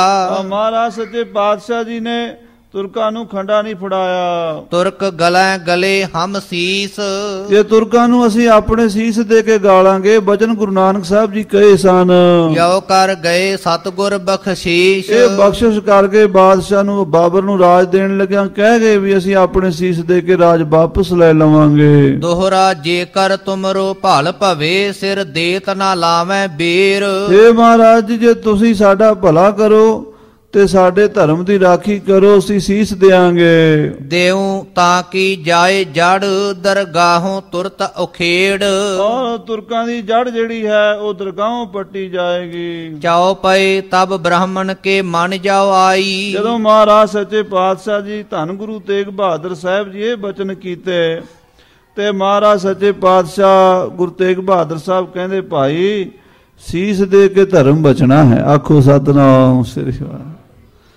ਸੀਸ ਦਿਓ, ਕੋਈ ਧਰਮੀ ਤੁਹਾਡੇ ਚੋਂ ਅੱਗੇ ਆਵੇ ਜਿਹੜਾ ਆਪਣਾ ਸੀਸ ਵਾਰੇ। ਫਿਰ ਜੇ ਤੁਸੀਂ ਸੀਸ ਦਿਓ ਤੇ ਤੁਹਾਡੇ ਧਰਮ ਨੂੰ ਕੋਈ ਖਤਰਾ ਨਹੀਂ। ਸਿਰ ਦਿੱਤਿਆਂ ਬਾਝ ਨਹੀਂ ਰਹਿਣਾ ਧਰਮ, ਸਿਰ ਦਿੱਤਿਆਂ ਬਾਝ ਨਹੀਂ ਰਹਿਣਾ। ਸਿਰ ਦਿੱਤਿਆਂ ਤੋਂ ਬਿਨਾਂ ਧਰਮ ਬਚਿਆ ਹੀ ਨਹੀਂ ਕਦੀ ਵੀ। ਧਰਮ ਹਮੇਸ਼ਾ ਸੀਸ ਦੇ ਕੇ ਹੀ ਬਚਦਾ ਹੈ। ਖੇਡ ਹੀ ਐਸੀ ਹੈ ਜੋ ਤੋ ਪ੍ਰੇਮ ਖੇਲਣ ਕਾ ਜਾਓ, ਸਿਰ ਧਰ ਤਲੀ ਗਲੀ ਮੇਰੀ ਆਓ, ਇਤ ਮਾਰਗ ਪੈਰ ਧਰੀਜੈ, ਸਿਰ ਦੀਜੈ ਕਾਣ ਨਾ ਕੀਜੈ। ਹਮੇਸ਼ਾ ਧਰਮ ਦੀ ਰਾਖੀ ਲਈ ਧਰਮੀ ਜਿਹੜੇ ਸੀਸ ਹੀ ਦਿੰਦੇ ਆਏ ਆ। ਜੁਗਾਂ ਜੁਗਾਂਤਰਾਂ ਤੋਂ ਮਰਜ਼ਾਦਾ ਚੱਲੀ ਆਈ ਹੈ। ਜਦੋਂ ਇਹ ਬਚਨ ਹਜੂਰ ਨੇ ਕਹੇ ਕਬ ਮੋਇਓ ਕਬ ਜੜ ਉਖੜਾਈ। ਅੱਗੋਂ ਪੰਡਿਤ ਸੋਚਾਂ 'ਚ ਪੈ ਗਏ ਵੀ ਮਹਾਰਾਜ ਜੀ ਅਸੀਂ ਮਰਾਂਗੇ ਤੇ ਫੇਰ ਸਾਡੇ ਮਰਿਆਂ ਦਾ ਗੱਲ ਨਹੀਂ ਬਣਨੀ। ਆਖੋ ਸ੍ਰੀ ਵਾਹਿਗੁਰੂ। ਕਦੋਂ ਅਸੀਂ ਮਰਾਂਗੇ ਤੇ ਕਦੋਂ ਤੁਰਕਾਂ ਦੀ ਜੜ ਪੁੱਟੀ ਜਾਏਗੀ। ਤੁਰਕ ਕਰਾਂਗੇ ਹਮ ਇਤਸਾਲ। ਸਾਨੂੰ ਤੇ ਐਸੇ ਸਾਲ ਉਹਨਾਂ ਨੇ ਮੁਸਲਮਾਨ ਬਣਾਉਣ ਵਾਲਾ। ਸਾਨੂੰ ਤਾਂ ਟਾਈਮ ਹੁਣ ਮੁੱਲ ਤਾਂ ਹੈ ਹੀ ਕੋਈ ਨਹੀਂ ਵੀ ਕੋਈ 10 ਦਿਨ 20 ਦਿਨ ਮਹੀਨਾ ਅਸੀਂ ਹੋਰ ਉਡੀਕ ਲਈ, ਇੰਨਾ ਟਾਈਮ ਕੋਈ ਨਹੀਂ। ਜਿਹੜੀ ਘੜੀ ਕੋਈ ਕਾਬੂ ਆ ਗਿਆ ਉਸੇ ਵੇਲੇ ਹੀ ਮੁਸਲਮਾਨ ਬਣ ਜਾਏਗਾ। ਬਣਾ ਲੈਣਾ ਅਗਲਿਆਂ ਨੇ, ਡਾਢਿਆਂ ਨੇ। ਹਾਂਜੀ। ਕਬ ਮਰ ਤੁਮ ਹਮ ਲਓ ਉਬਾਰ। ਤੇ ਮਹਾਰਾਜ ਕਦੋਂ ਤੁਸੀਂ ਸਾਨੂੰ ਬਚਾਓਗੇ, ਕਿਵੇਂ ਸਾਡੀ ਰਾਖੀ ਕਰੋਗੇ? ਬੂੜ ਮੋਏ ਨੌਕਾ ਕਿਤ ਕਾਮ। ਬੂੜ ਮੋਏ ਨੌਕਾ ਮੇਰਾ ਕੋਕਾ ਇਹ ਚੜਾਵੋ, ਜੇ ਮਰ ਗਏ ਪਿੱਛੋਂ ਕਿਸ਼ਤੀ ਕਿਹੜੇ ਕੰਮ ਦੀ ਡੁੱਬ ਕੇ ਮਰ ਗਏ ਤਾਂ। ਹਾਂਜੀ। ਭੂਖ ਮਰੇ ਖੀਰ ਕਿਤ ਕਾਮ। ਜੇ ਭੁੱਖੇ ਮਰ ਗਏ ਤੇ ਪਿੱਛੋਂ ਖੀਰ ਖਾਣ ਨੂੰ ਮਿਲੇ ਉਹਦਾ ਕੀ ਫਾਇਦਾ? ਹੁਣ ਮਹਾਰਾਜ ਮੌਕਾ ਤਾਂ ਹੁਣ ਹੈ, ਹੁਣ ਸਾਨੂੰ ਬਚਾਓ ਕਿਸੇ ਤਰ੍ਹਾਂ ਛੇਤੀ ਨਾਲ।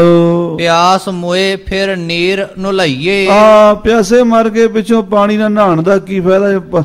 ਭਾਵੇਂ ਪਾਣੀ 'ਚ ਸਰੋਵਰ 'ਚ ਰੱਖ ਛੱਡੋ, ਮਰ ਗਏ ਪਿਆਸ ਨਾਲ, ਪਿੱਛੋਂ ਉਹਨੂੰ ਕਹੇ ਸਰੋਵਰ 'ਚ ਪਾ ਦਿਓ, ਉਹਦਾ ਕੀ ਫਾਇਦਾ ਨਹਾਣ ਧੋਣ ਦਾ ਜੇ ਪੀਣ ਨੂੰ ਤਾਂ ਮਿਲਿਆ ਨਹੀਂ ਪਾਣੀ। ਹੁਣ ਸਾਡਾ ਧਰਮ ਖਤਰੇ 'ਚ ਹੈ। ਜੇ ਮਹਾਰਾਜ ਜੀ ਹੁਣ ਨਾ ਬਚੇ ਫਿਰ ਕਦੋਂ ਬਚेंगे? ਹਾਂਜੀ। ਫਿਰ ਪਿਆਸ ਤਿਸ ਕੈਸ ਬੁਝਾਈਏ। ਫਿਰ ਉਹਦੀ ਕੀ ਪਿਆਸ ਬੁਝਾਣੀ ਜਿਹੜਾ ਪਿਆਸ ਨਾਲ ਮਾਰੀ ਗਿਆ ਹੈ। ਦੋਹਰਾ ਤਬ ਸਤਗੁਰ ਵਿਪਰਨ ਕਹਿਓ, ਯੋ ਕਹਿ ਗੈਲ ਛੁਡਾਏ। ਮਹਾਰਾਜ ਸੱਚੇ ਪਾਤਸ਼ਾਹ ਕਹਿਣ ਲੱਗੇ ਪੰਡਤੋ ਤੁਸੀਂ ਹੁਣ ਬੇਫਿਕਰ ਹੋ ਜਾਓ, ਤੁਹਾਨੂੰ ਅਸੀਂ ਇੱਕ ਗੱਲ ਕਹਿੰਦੇ ਆ, ਤੁਸੀਂ ਇਹ ਕਹਿ ਕੇ ਆਪਣੀ ਜਾਨ ਛੁਡਾ ਲਓ। ਹਮ ਹੋਵਹਿਗੇ ਗੈਲ ਉਸ ਗੁਰ ਕਉ ਤੁਰਕ ਬਣਾਏ। ਤੁਸੀਂ ਬਾਦਸ਼ਾਹ ਔਰੰਗਜ਼ੇਬ ਨੂੰ ਜਾ ਕੇ ਆਖੋ ਅਸੀਂ ਮੁਸਲਮਾਨ ਬਣਨ ਨੂੰ ਤਿਆਰ ਹਾਂ, ਅਸੀਂ ਸਾਰੇ ਮੁਸਲਮਾਨ ਬਣ ਜਾਵਾਂਗੇ, ਪਰ ਬਣਾਂਗੇ ਤਾਂ ਜੇ ਸਾਡੇ ਗੁਰੂ ਤੇਗ ਬਹਾਦਰ ਸਾਹਿਬ ਮੁਸਲਮਾਨ ਬਣ ਜਾਣ। ਜੇ ਉਹ ਮੁਸਲਮਾਨ ਬਣ ਜਾਂਦੇ ਆ ਅਸੀਂ ਸਾਰੇ ਮੁਸਲਮਾਨ ਬਣ ਜਾਵਾਂਗੇ। ਚਾਓ ਪਈ ਤਬ ਵਿਪਰਨ ਜਾਏ ਵੈਸੀ ਕਈ। ਬਾਦਸ਼ਾਹ ਔਰੰਗਜ਼ੇਬ ਕੋਲ ਜਾ ਕੇ ਕਹਿ ਦਿਓ, ਸਤਿਗੁਰਾਂ ਦਾ ਹੁਕਮ ਪਾ ਕੇ ਸਾਰੇ ਪੰਡਤ ਦਿੱਲੀ ਚਲੇ ਗਏ ਤੇ ਬਾਦਸ਼ਾਹ ਔਰੰਗਜ਼ੇਬ ਦੇ ਸਾਹਮਣੇ ਜਾ ਕੇ ਉਹਨਾਂ ਨੇ ਫਰਿਆਦ ਕੀਤੀ। ਜਿਮ ਸਤਿਗੁਰ ਥੀ ਉਨ ਸਮਝਾਈ। ਜੋ ਮਹਾਰਾਜ ਨੇ ਸਮਝਾਇਆ ਸੀ ਵੀ ਜਾ ਕੇ ਕਹਿ ਦਿਆ ਜੇ ਵੀ ਜੇ ਗੁਰੂ ਤੇਗ ਬਹਾਦਰ ਮੁਸਲਮਾਨ ਬਣਦੇ ਆ ਅਸੀਂ ਸਾਰੇ ਬਣਾਂਗੇ, ਸਾਡੇ ਗੁਰੂ ਉਹ ਹਨ। ਪ੍ਰਥਮ ਕਰੋ ਗੁਰ ਮੁਸਲਮਾਨ। ਪਹਿਲਾਂ ਗੁਰੂ ਤੇਗ ਬਹਾਦਰ ਨੂੰ ਮੁਸਲਮਾਨ ਬਣਾਓ ਫਿਰ ਅਸੀਂ ਬਣ ਜਾਵਾਂਗੇ। ਮਗਰੇ ਹੋਵੇ ਸਗਲ ਜਹਾਨ। ਉਹਨਾਂ ਪਿੱਛੇ ਸਾਰੀ ਦੁਨੀਆ ਮੁਸਲਮਾਨ ਬਣ ਜਾਏਗੀ, ਹਿੰਦੁਸਤਾਨ ਹੀ ਮੁਸਲਮਾਨ ਬਣ ਜਾਏਗਾ। ਸੋ ਵਿਪਰਨ ਜਾ ਚੁਗਲੀ ਕਰੀ। ਇਸ ਤਰ੍ਹਾਂ ਪੰਡਤਾਂ ਨੇ ਜਾ ਕੇ ਬਾਦਸ਼ਾਹ ਦੇ ਕੋਲ ਜਿਹੜੀ ਗੱਲ ਕਹੀ ਸੀ ਨਾ ਕਹਿ ਦਿੱਤੀ। ਤੁਰਕਨ ਮੰਨ ਲਈ ਸੋ ਖਰੀ। ਤੁਰਕਾਂ ਨੇ ਉਹ ਮੰਨ ਲਈ ਵੀ ਠੀਕ ਆ, ਜੇ ਇੱਕ ਬੰਦੇ ਦੇ ਮੁਸਲਮਾਨ ਬਣਾਇਆ ਸਾਰਾ ਹਿੰਦੁਸਤਾਨ ਮੁਸਲਮਾਨ ਬਣਦਾ, ਜਣੇ ਜਣੇ ਨਾਲ ਸਿਰ ਖਪਾਉਣ ਦੀ ਕੀ ਲੋੜ ਆ? ਆਪਾਂ ਸਾਰਾ ਜ਼ੋਰ ਕੱਲੇ ਗੁਰੂ ਤੇਗ ਬਹਾਦਰ ਤੇ ਲਾ ਦਈਏ। ਗੁਰ ਕੇ ਗੈਲ ਨੌਰੰਗੇ ਫਰੀ। ਇਸ ਤਰ੍ਹਾਂ ਔਰੰਗਜ਼ੇਬ ਦਾ ਧਿਆਨ ਹਿੰਦੂ ਧਰਮ ਦੇ ਲੋਕਾਂ ਵੱਲੋਂ ਤੇ ਬ੍ਰਾਹਮਣਾਂ ਵੱਲੋਂ ਹਟ ਕੇ ਕੱਲੇ ਸਤਿਗੁਰੂ ਤੇਗ ਬਹਾਦਰ ਸਾਹਿਬ ਤੇ ਕੇਂਦਰਿਤ ਹੋ ਗਿਆ। ਭੇਜ ਹਲਕਾਰੇ ਤਲਾਇਸ਼ ਕਰੀ। ਉਹ ਸਤਿਗੁਰਾਂ ਦੀ ਤਲਾਸ਼ ਕਰਨ ਲੱਗਾ, ਹਲਕਾਰੇ ਭੇਜ ਦਿੱਤੇ ਉਸਨੇ ਗ੍ਰਿਫਤਾਰ ਕਰਨ ਵਾਸਤੇ। ਉਤ ਸਤਿਗੁਰ ਨੇ ਕਰੀ ਤਿਆਰੀ। ਉਧਰ ਮਹਾਰਾਜ ਸ਼ਹੀਦੀ ਪਾਉਣ ਵਾਸਤੇ ਅਨੰਦਪੁਰ ਸਾਹਿਬ ਤੋਂ ਆਪ ਹੀ ਤੁਰ ਪਏ। ਜੈਸੇ ਵਿਪਰਨ ਹੁਤੇ ਉਚਾਰੀ। ਜੋ ਪੰਡਤਾਂ ਨੂੰ ਕਿਹਾ ਸੀ ਅਸੀਂ ਆਪੇ ਸੰਭਾਲ ਲਵਾਂਗੇ, ਸਤਿਗੁਰੂ ਪਾਤਸ਼ਾਹ ਨੇ ਪੰਜਾਬ ਦੇ ਵਿੱਚ ਥਾਂ ਥਾਂ ਤੇ ਵਿਚਰ ਕੇ ਆਉਣ ਵਾਲੇ ਸਮੇਂ ਦੀਆਂ ਤਿਆਰੀਆਂ ਦੇ ਹੁਕਮ ਦੇ ਦਿੱਤੇ ਸਨ। ਇਹ ਬੜੀ ਬਰੀਕ ਗੱਲਾਂ ਨੇ ਜਿਹੜੀਆਂ ਆਮ ਲੋਕਾਂ ਨੂੰ ਪਤਾ ਨਹੀਂ ਹਨ। ਗੁਰੂ ਤੇਗ ਬਹਾਦਰ ਸਾਹਿਬ ਜੀ ਅਨੰਦਪੁਰ ਸਾਹਿਬ ਤੋਂ ਚੱਲ ਕੇ ਭਰਤਗੜ੍ਹ, ਰੋਪੜ, ਆਨੰਦਪੁਰ, ਕਲੌੜ, ਉਗਾਣੀ, ਆਕੜ ਪਿੰਡ ਤੇ ਫਿਰ ਆ ਕੇ ਬੈਠੇ ਨੇ ਸਤਿਗੁਰੂ ਜੀ ਜਿਹੜਾ ਕਿਲਾ ਹੈ ਬਹਾਦਰਗੜ੍ਹ ਪਟਿਆਲੇ ਦੇ ਕੋਲ, ਉਹਨੂੰ ਸੈਫਾਬਾਦ ਕਹਿੰਦੇ। ਸੈਫਦੀਨ ਮੁਸਲਮਾਨ ਉੱਥੇ ਰਹਿੰਦਾ ਸੀ, ਉਹ ਬੜਾ ਪ੍ਰੇਮੀ ਸੀ ਮਹਾਰਾਜ ਦਾ। ਉਹਨੇ ਸਤਿਗੁਰਾਂ ਨੂੰ ਆਪਣੇ ਕੋਲ 4 ਮਹੀਨੇ ਚੁਮਾਸਾ ਰੱਖਿਆ ਔਰ ਉਥੋਂ ਸਤਿਗੁਰੂ ਪਟਿਆਲੇ ਤੋਂ ਹੁੰਦੇ ਸਮਾਣੇ ਨੂੰ ਹੁੰਦੇ ਹੋਏ ਧਮਧਾਨ ਸਾਹਿਬ, ਹਰਿਆਣੇ ਦੇ ਬਹੁਤ ਸਾਰੇ ਇਲਾਕੇ 'ਚ ਹੁੰਦੇ ਜਾ ਕੇ ਆਗਰੇ ਦੇ ਵਿੱਚ ਪਾਤਸ਼ਾਹ ਨੇ ਇੱਕ ਮਾਈ ਦਾ ਥਾਨ ਲੈਣਾ ਸੀ। ਉਹਨੇ ਮਾਈ ਨੇ ਸੂਤਰ ਕੱਤ ਕੇ ਚੋਲਾ ਤਿਆਰ ਕੀਤਾ ਸੀ। ਉਹ ਮਾਈ ਕਹਿੰਦੇ ਸਤਿਗੁਰੂ 6ਵੇਂ ਪਾਤਸ਼ਾਹ ਦੇ ਸਮੇਂ ਵੀ ਉੱਥੇ ਰਹਿੰਦੀ ਸੀ, ਉਦੋਂ ਵਿਆਹੀ ਸੀ, ਉੱਥੇ ਨੌਜਵਾਨ ਸੀ ਤੇ ਗੁਰੂ ਸਾਹਿਬ ਜੀ ਨੂੰ ਇਹ ਬੜੇ ਪ੍ਰੇਮ ਨਾਲ ਯਾਦ ਕਰਦੀ ਸੀ। ਉਹਦੇ ਸਹੁਰੇ ਜਿਹੜੇ ਸੀ ਉਹ ਮਨਮਤੀਏ ਸਨ ਤੇ ਗੁਰੂ ਸਾਹਿਬ ਜੀ ਮਹਾਰਾਜ 6ਵੇਂ ਪਾਤਸ਼ਾਹ ਨੂੰ ਬੇਨਤੀਆਂ ਕਰਦੀ ਸੀ ਜੇ ਮਹਾਰਾਜ ਕਿਰਪਾ ਕਰਨ ਮੇਰੇ ਸਹੁਰਿਆਂ ਨੂੰ ਮੱਤ ਦੇਣ, ਆਉਣ ਇੱਥੇ ਦਰਸ਼ਨ ਦੇਣ, ਮੈਨੂੰ ਇਸ ਨਰਕ ਵਿੱਚੋਂ ਕੱਢਣ। ਤੇ ਗੁਰੂ ਹਰਗੋਬਿੰਦ ਸਾਹਿਬ ਗਵਾਲੀਅਰ ਤੋਂ ਵਾਪਸ ਆਉਂਦੇ ਹੋਏ ਆਗਰੇ ਜਦੋਂ ਠਹਿਰੇ ਨੇ, उस माई की गली दे विच घोड़ा जाके रोकिया तो उस माई नूं दर्शन दिते। उदों जवान सी, बच्ची सी, ते उन्हें सतगुरां दे नमस्कार कीती। छेवें पातशाह महाराज जी नूं सिੱਖੀ ਦੀ कमाई की, परिवार नूं भी सुमार्ग पाया। वो माई गुरु तेग बहादुर साहब के समय बहुत विरुद्ध हो चुकी सी। उन्हें आप अपने हाथ नाल सूत्र कत के थान बनाया बस्तर। गुरु तेग बहादुर साहब वो लेना सी, इस करके आगरे पहुँच गए। माई का थान जिथे लिया उस जगह का नाम गुरुद्वारा माई थान है आगरे दे विच। गुरुद्वारा माई थान, माई दे उत्थे सत्संग हुंदा, कीर्तन हुंदा, हुण गुरुद्वारा सुंदर बन चुका। सो खालसा जी उत्थे जाके सतगुरु गिरफ्तारी की दिती है 9वें पातशाह जी ने। आप चल गुर दिल्ली आए। ते उथों महाराज गिरफ्तार करके सतगुरां नूं दिल्ली लिआंदा गया। बड़ी लंबी कथा है, जे आपां करिए कई घंटे लगदे। विस्तार सूर्य प्रकाश पढ़ सकते हैं, देख सकते हैं। महाराज दिल्ली आ गए जदों चांदनी चौंक सतगुरां नूं कोतवाली दे विच पहला नज़रबंद रखिया गया। तुरकन घर जा आप बंधाए। आप तुरकां दे घर पहुंचे सच्चे पातशाह, आप गिरफ्तारी दिती क्योंकि उन्होंने धर्म की राखी लई सीस वारना सी। दोहरा दिल्ली दुबारा खड़ गुरु दुसालो दियो कलाए। इत्थे सच्चे पातशाह महाराज जी ने अपना दुशाला आप भेजिया सी ना आगरे दे विच। जदों महाराज जिथे अजकल गुरु का ताल है ना खालसा जी, ये आगरे शहर के बाहर जिहड़ी सड़क जाती है उहदे उत्ते ही स्थान है गुरु का ताल। उत्थे बड़ा पुराना तालाब बादशाही सी ते कहंदे भी सतगुरु नानक देव सच्चे पातशाह जी उत्थे पहला ही चरण पाए सन। उत्थे ही गुरु तेग बहादुर साहब जी थड़े ते जा बैठे ते एक आजड़ी भेड़ां चारन वाले हसन अली नूं बुला के कहण लगे, काका साडा एक काम कर, सानू खाण वास्ते बाजारों मठियाई लिया के दे। वो कहता जी मेरिया भेडां दा कौन ख्याल रखेगा। सतगुरु तेग बहादुर साहब कहते भेड़ियां तेरियां किते नहीं जांदियां, इत्थे चुगदियां असीं बैठे हाँ, ते तू साडे वास्ते मठियाई लिया। वो कहता जी माया पैसे। महाराज ने अपने हथों बड़ी कीमती हीरे वाली छाप ला के दिती, कहते आ लै जा, छाप दी मठियाई लै आ। वो कहता जी कोई झोला थैला कोई कपड़ा होवे जे पवा लिया। उदों मठियाई पैकिंग नहीं सी हुंदी, अपने कपड़े च पवा के लियानी पैंदी सी, पुराने जमाने दी गल्लां।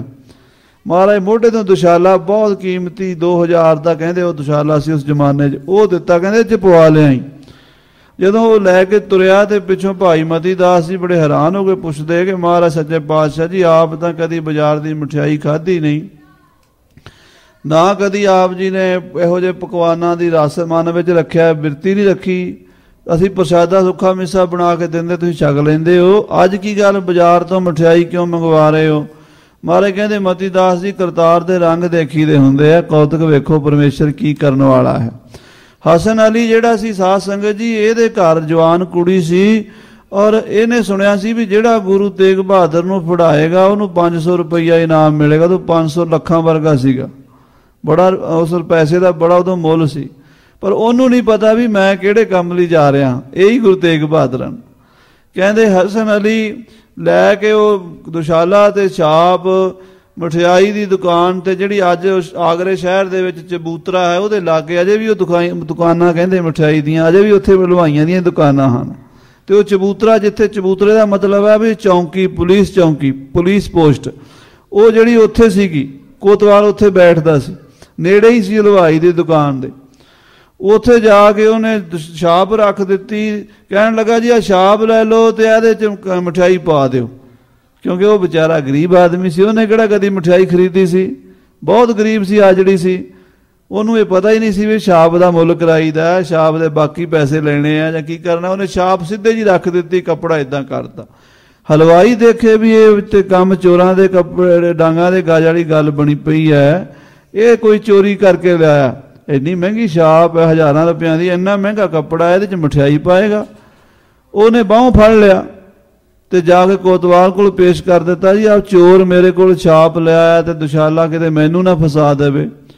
कोतवाल ने दबका मारिया, ओए कौन है तू, कित्थों चोरी की है। वो कहता जी अल्लाह ताला की कसम मैं कोई चोरी नहीं की, मैनू कोई महापुरुष बाहर बैठे उन्होंने छाप दी आ मठियाई लैण वास्ते भेजा। वो कहन लगे भी इहो जिहा किहड़ा महापुरुष है जिहड़ा छाप एवें दे देगा, लखां हज़ारां रुपया की छाप है, दुशाला बड़ा महंगा है, तो मठियाई के बदले कौन देगा बिना जान पछाण दे। ਉਹਨੇ 5 ਬੰਦੇ ਫਟਾਫਟ ਘੋੜਸਵਾਰ ਭੇਜੇ ਗੁਰੂ ਕੇ ਤਾਲ ਵਾਲੀ ਥਾਂ ਤੇ ਆ ਕੇ ਉਹਨਾਂ ਸਿਪਾਹੀਆਂ ਨੇ ਪੁੱਛਿਆ ਗੁਰੂ ਤੇਗ ਬਹਾਦਰ ਸਾਹਿਬ ਜੀ ਨੂੰ, ਮਹਾਰਾਜ ਤੁਸੀਂ ਕੌਣ ਹੋ, ਕਿੱਥੋਂ ਆਏ ਹੋ, ਕੀ ਪ੍ਰਯੋਜਨ ਹੈ, ਤੁਸੀਂ ਕਿਸੇ ਬੰਦੇ ਨੂੰ ਛਾਪ ਦਿੱਤੀ ਹੈ? ਮਹਾਰਾਜ ਕਹਿਣ ਲੱਗੇ ਹਾਂ ਛਾਪ ਅਸੀਂ ਦਿੱਤੀ, ਆਜੜੀ ਨੂੰ ਆ ਭੇਡਾਂ ਉਹਦੀਆਂ ਚੁਗਦੀਆਂ ਪਈਆਂ, ਮਠਿਆਈ ਲੈਣ ਭੇਜਿਆ। ਸਾਡਾ ਨਾਂ ਗੁਰੂ ਤੇਗ ਬਹਾਦਰ, ਆਨੰਦਪੁਰ ਸਾਹਿਬ ਦੇ ਰਹਿਣ ਵਾਲੇ ਆ। ਉਹ ਲੱਭਦੇ ਫਿਰਦੇ ਸੀਗੇ, ਉਹ ਭੱਜ ਕੇ ਗਏ, ਕਹਿਣ ਲੱਗੇ ਜੀ ਗੁਰੂ ਤੇਗ ਬਹਾਦਰ ਬੈਠੇ ਆ 5 ਸਿੱਖਾਂ ਸਮੇਤ। ਉਸੇ ਵੇਲੇ ਆ ਕੇ ਕੋਤਵਾਲ ਨੇ ਬਾਗ ਨੂੰ ਘੇਰਾ ਪਾ ਲਿਆ। 400 ਸਿਪਾਹੀ ਕਹਿੰਦੇ ਆਏ ਸਨ, 400 ਸਿਪਾਹੀਆਂ ਸਮੇਤ ਘੇਰਾ ਪਾ ਕੇ ਜਿੱਥੇ ਸਤਿਗੁਰੂ ਬੈਠੇ ਸਨ ਉਸ ਤੋਂ 10 ਕਦਮ ਪਰੇ ਇੱਕ ਪੁਰਾਣੀ ਬਿਲਡਿੰਗ ਸੀ, ਉਸ 'ਚ ਮਹਾਰਾਜ ਨੂੰ ਨਜ਼ਰਬੰਦ ਕਰ ਲਿਆ। ਬੇਨਤੀ ਕੀਤੀ ਮਹਾਰਾਜ ਤੁਹਾਨੂੰ ਔਰੰਗਜ਼ੇਬ ਬਾਦਸ਼ਾਹ ਕੋਲ ਲੈ ਜਾਣਾ, ਸਾਡੀ ਮਜਬੂਰੀ, ਸਾਡੀ ਡਿਊਟੀ। ਮਹਾਰਾਜ ਕਹਿੰਦੇ ਅਸੀਂ ਆਪ ਹੀ ਇੱਥੇ ਇਸੇ ਵਾਸਤੇ ਆਏ ਹਾਂ। ਫਿਰ ਉੱਥੋਂ ਸਤਿਗੁਰੂ ਜੀ ਨੂੰ ਉੱਥੇ ਰੱਖਿਆ ਤੇ ਦਿੱਲੀ ਖਬਰ ਕੀਤੀ ਬਾਦਸ਼ਾਹ ਕੋਲ ਵੀ ਇੱਦਾਂ ਇੱਦਾਂ ਗੁਰੂ ਤੇਗ ਬਹਾਦਰ ਸਾਡੇ ਕੋਲ ਆ ਗਏ, ਨਜ਼ਰਬੰਦਾਂ ਉਹਨਾਂ ਨੂੰ ਕਿੱਦਾਂ ਭੇਜੀਏ? ਬਾਦਸ਼ਾਹ ਨੇ 12,000 ਫੌਜ ਦਿੱਲੀ ਤੋਂ ਭੇਜੀ। 12,000 ਫੌਜ ਚੋਂ 3,000 ਅੱਗੇ, 3 ਪਿੱਛੇ, 3 ਸੱਜੇ, 3 ਖੱਬੇ, ਤਾਂ ਕਿ ਗੁਰੂ ਤੇਗ ਬਹਾਦਰ ਨੂੰ ਕੋਈ ਛੁਡਾ ਕੇ ਨਾ ਲੈ ਜਾਏ, ਕਿਉਂਕਿ ਉਹਨਾਂ ਦਾ ਉਸ ਵੇਲੇ ਪ੍ਰਤਾਪ ਸਾਰੀ ਦੁਨੀਆ ਵਿੱਚ ਸੀ ਕਿ ਕੋਈ ਹਿੰਦੂ ਰਾਜਾ, ਕੋਈ ਰਾਜਸਥਾਨ ਦਾ ਰਾਜਾ ਹੀ ਨਾ ਹਮਲਾ ਕਰ ਦੇਵੇ, ਕੋਈ ਸਿੱਖਾਂ ਦਾ ਹੀ ਹਮਲਾ ਨਾ ਕਰ ਦੇਵੇ, ਕੋਈ ਛੁਡਾ ਕੇ ਨਾ ਲੈ ਜਾਏ। ਸੋ ਸਤਿਗੁਰੂ ਜੀ ਨੂੰ ਦਿੱਲੀ ਲਿਆਂਦਾ ਗਿਆ, ਜਿੱਥੇ ਪਾਤਸ਼ਾਹ ਗੁਰੂ ਤੇਗ ਬਹਾਦਰ ਸਾਹਿਬ ਨੂੰ ਬੜੇ ਸਤਿਕਾਰ ਨਾਲ ਬਾਦਸ਼ਾਹ ਔਰੰਗਜ਼ੇਬ ਨੇ ਰੱਖਿਆ। ਬੇਨਤੀਆਂ ਕਰਦਾ ਰਿਹਾ, ਮਹਾਰਾਜ ਤੁਸੀਂ ਕੋਈ ਐਸਾ ਰਾਹ ਕੱਢੋ ਵੀ ਹਿੰਦੂ ਤੇ ਮੁਸਲਮਾਨ ਆਪਸ 'ਚ ਲੜੀ ਜਾਂਦੇ ਇਕੱਠੇ ਹੋ ਜਾਣ। ਮਹਾਰਾਜ ਕਹਿੰਦੇ ਤੂੰ ਕੀ ਚਾਹੁੰਦਾ? ਕਹਿੰਦਾ ਮੈਂ ਚਾਹੁੰਦਾ ਵੀ ਇਹ ਮੁਸਲਮਾਨ ਬਣ ਜਾਣ ਤੇ ਲੜਾਈ ਖਤਮ ਹੋ ਜਾਵੇ, ਤੁਹਾਡੀ ਕੀ ਰਾਏ ਹੈ? ਸਤਿਗੁਰੂ ਤੇਗ ਬਹਾਦਰ ਸਾਹਿਬ ਕਹਿਣ ਲੱਗੇ ਸਾਡੀ ਰਾਏ ਬਾਅਦ 'ਚ ਦੱਸਾਂਗੇ, ਪਹਿਲਾਂ ਸਾਡੇ ਕੇ ਕੰਮ ਕਰ। ਕਹਿੰਦਾ ਦੱਸੋ? ਮਹਾਰਾਜ ਕਹਿੰਦੇ 5 ਮਣ ਕਾਲੀਆਂ ਮਿਰਚਾਂ ਅੱਗ ਲਾ ਕੇ ਸਾੜ। 5 ਮਣ ਕਾਲੀਆਂ ਮਿਰਚਾਂ, ਪਾਈਆ ਮਿਰਚਾਂ ਕਿਸੇ ਚੰਗੇ ਤੋਂ ਹਿਸਾਬ ਕਿਤਾਬ ਵਾਲੇ ਨੂੰ ਦੇ ਦਿਓ ਤੇ ਉਹਨੂੰ ਕਹਿ ਵੀ ਪਾਈਆ ਮਿਰਚਾਂ ਦੇ ਦਾਣੇ ਨਹੀਂ ਗਿਣੇ ਜਾਂਦੇ, ਪਾਈਆ ਮਿਰਚਾਂ ਦੇ ਦਾਣੇ ਸਹੀ ਨਹੀਂ ਬੰਦਾ ਗਿਣ ਸਕਦਾ ਵੀ ਕਿੰਨੇ ਕੁ 100 ਹਨ ਕਿੰਨੇ 1000 ਹਨ। ਤੇ 5 ਮਣ ਕਾਲੀਆਂ ਮਿਰਚਾਂ ਅੱਗ ਲਾ ਦਿੱਤੀ, ਸਾੜ ਦਿੱਤੀਆਂ। ਕਹਿੰਦੇ ਹੁਣ ਕੀ ਕਰੀਏ? ਮਹਾਰਾਜ ਕਹਿੰਦੇ ਇਹਨੂੰ ਮਸਲ ਦਿਓ। ਜਦੋਂ ਮਸਲ ਦਿੱਤੀਆਂ ਤੇ ਕੱਪੜ ਛਾਣ ਕਰ ਦਿਓ। ਕੱਪੜ ਛਾਣ ਕਰ ਦਿੱਤੀ, ਸੁਆਹ ਉਹਦੀ ਛਣ ਗਈ, ਸਭ ਕੁਛ। 3 ਦਾਣੇ ਸਾਬਤ ਨਿਕਲੇ। ਜਦੋਂ 3 ਦਾਣੇ ਸਾਬਤ ਨਿਕਲੇ, ਸਤਿਗੁਰੂ ਤੇਗ ਬਹਾਦਰ ਸਾਹਿਬ ਜੀ ਨੂੰ ਕਹਿੰਦੇ ਜੀ 3 ਦਾਣੇ ਬਚੇ ਹੈ। ਮਹਾਰਾਜ ਕਹਿੰਦੇ ਬਾਦਸ਼ਾਹ ਨੂੰ ਦਿਖਾਓ, ਦੇ ਸਵਾਲ ਦਾ ਜਵਾਬ ਆ ਗਿਆ। ਬਾਦਸ਼ਾਹ ਕਹਿੰਦਾ ਮੈਨੂੰ ਕੀ ਪਤਾ ਵੀ ਤੁਸੀਂ ਕੀ ਕਹਿਣਾ ਚਾਹੁੰਦੇ ਹੋ?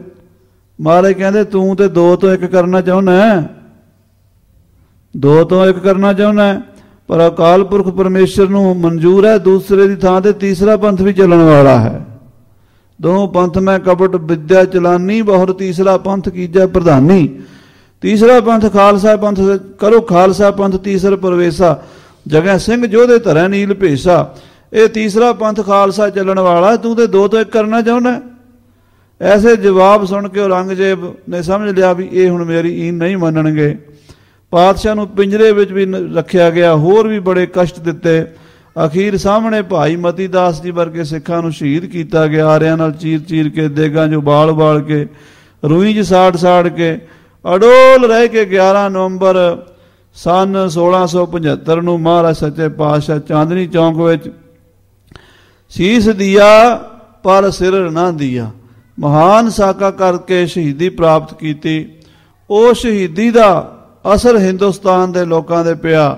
ਉਹ ਜਿਹੜੇ ਬ੍ਰਾਹਮਣ, ਖੱਤਰੀ, ਵੈਸ਼, ਸ਼ੂਦਰ ਡਰਦੇ ਮਾਰੇ ਮੁਸਲਮਾਨ ਬਣ ਰਹੇ ਸਨ, ਉਹਨਾਂ ਦੇ ਅੰਦਰ ਗੱਲ ਆਈ ਵੀ ਮਰਨਾ ਤਾਂ ਫੇਰ ਵੀ ਹੈ, ਕਿਉਂ ਨਾ ਅਸੀਂ ਆਪਣੇ ਧਰਮ 'ਚ ਰਹਿ ਕੇ ਮਰੀਏ। ਉਹ ਹਿੰਦੂ ਧਰਮ ਤਾਂ ਬਚਿਆ, ਜੇ ਗੁਰੂ ਤੇਗ ਬਹਾਦਰ ਸਾਹਿਬ ਆਦਰਸ਼ ਨਾ ਬਣਦੇ ਉਹ ਬੇੜਾ ਡੁੱਬ ਜਾਣਾ ਸੀਗਾ। ਆਖੋ ਸਤਨਾਮ ਸ੍ਰੀ ਵਾਹਿਗੁਰੂ। ਤੇ ਉਹਨਾਂ ਲੋਕਾਂ ਨੂੰ ਖੰਡੇ ਦਾ ਅੰਮ੍ਰਿਤ ਛਕਾ ਕੇ, ਗਿੱਦੜੋਂ ਸ਼ੇਰ ਬਣਾ ਕੇ, ਚਿੜੀਆਂ ਤੋਂ ਬਾਜ ਤੁੜਾ ਕੇ 10ਵੇਂ ਪਾਤਸ਼ਾਹ ਮਹਾਰਾਜ ਨੇ ਉਹ ਕ੍ਰਿਸ਼ਮਾ ਕੀਤਾ ਜਿਹੜਾ ਸੰਸਾਰ ਦੇ ਅੰਦਰ ਵਿਲੱਖਣ ਹੈ। ਭਾਈ ਸਾਹਿਬ ਰਤਨ ਸਿੰਘ ਜੀ ਕੈਪਟਨ ਮਰੀ ਨੂੰ ਇਹ ਗੱਲਾਂ ਦੱਸ ਰਹੇ ਹੈ। ਸੋ ਸਾਧ ਸੰਗਤ ਜੀ, ਉਹ ਹੁਣ ਆਪਾਂ ਅਗਲੇ ਪ੍ਰਕਰਣਾਂ ਵਿੱਚ ਸਰਵਣ ਕਰਨੇ ਵੀ ਕਲਗੀਧਰ ਜੇ ਪੰਥ ਕਿਵੇਂ ਸਾਜਿਆ, ਤੇ ਪੰਥ ਸਾਜ ਕੇ ਉਸ ਪੰਥ ਨੂੰ ਰਾਜ ਦਾ ਵਰਦਾਨ ਦਿੱਤਾ। ਰਾਜ ਕਰੇਗਾ ਖਾਲਸਾ, ਆਕੀ ਰਹੇ ਨਾ ਕੋਏ, ਖੁਆਰ ਹੋਏ ਸਭ ਮਿਲेंगे।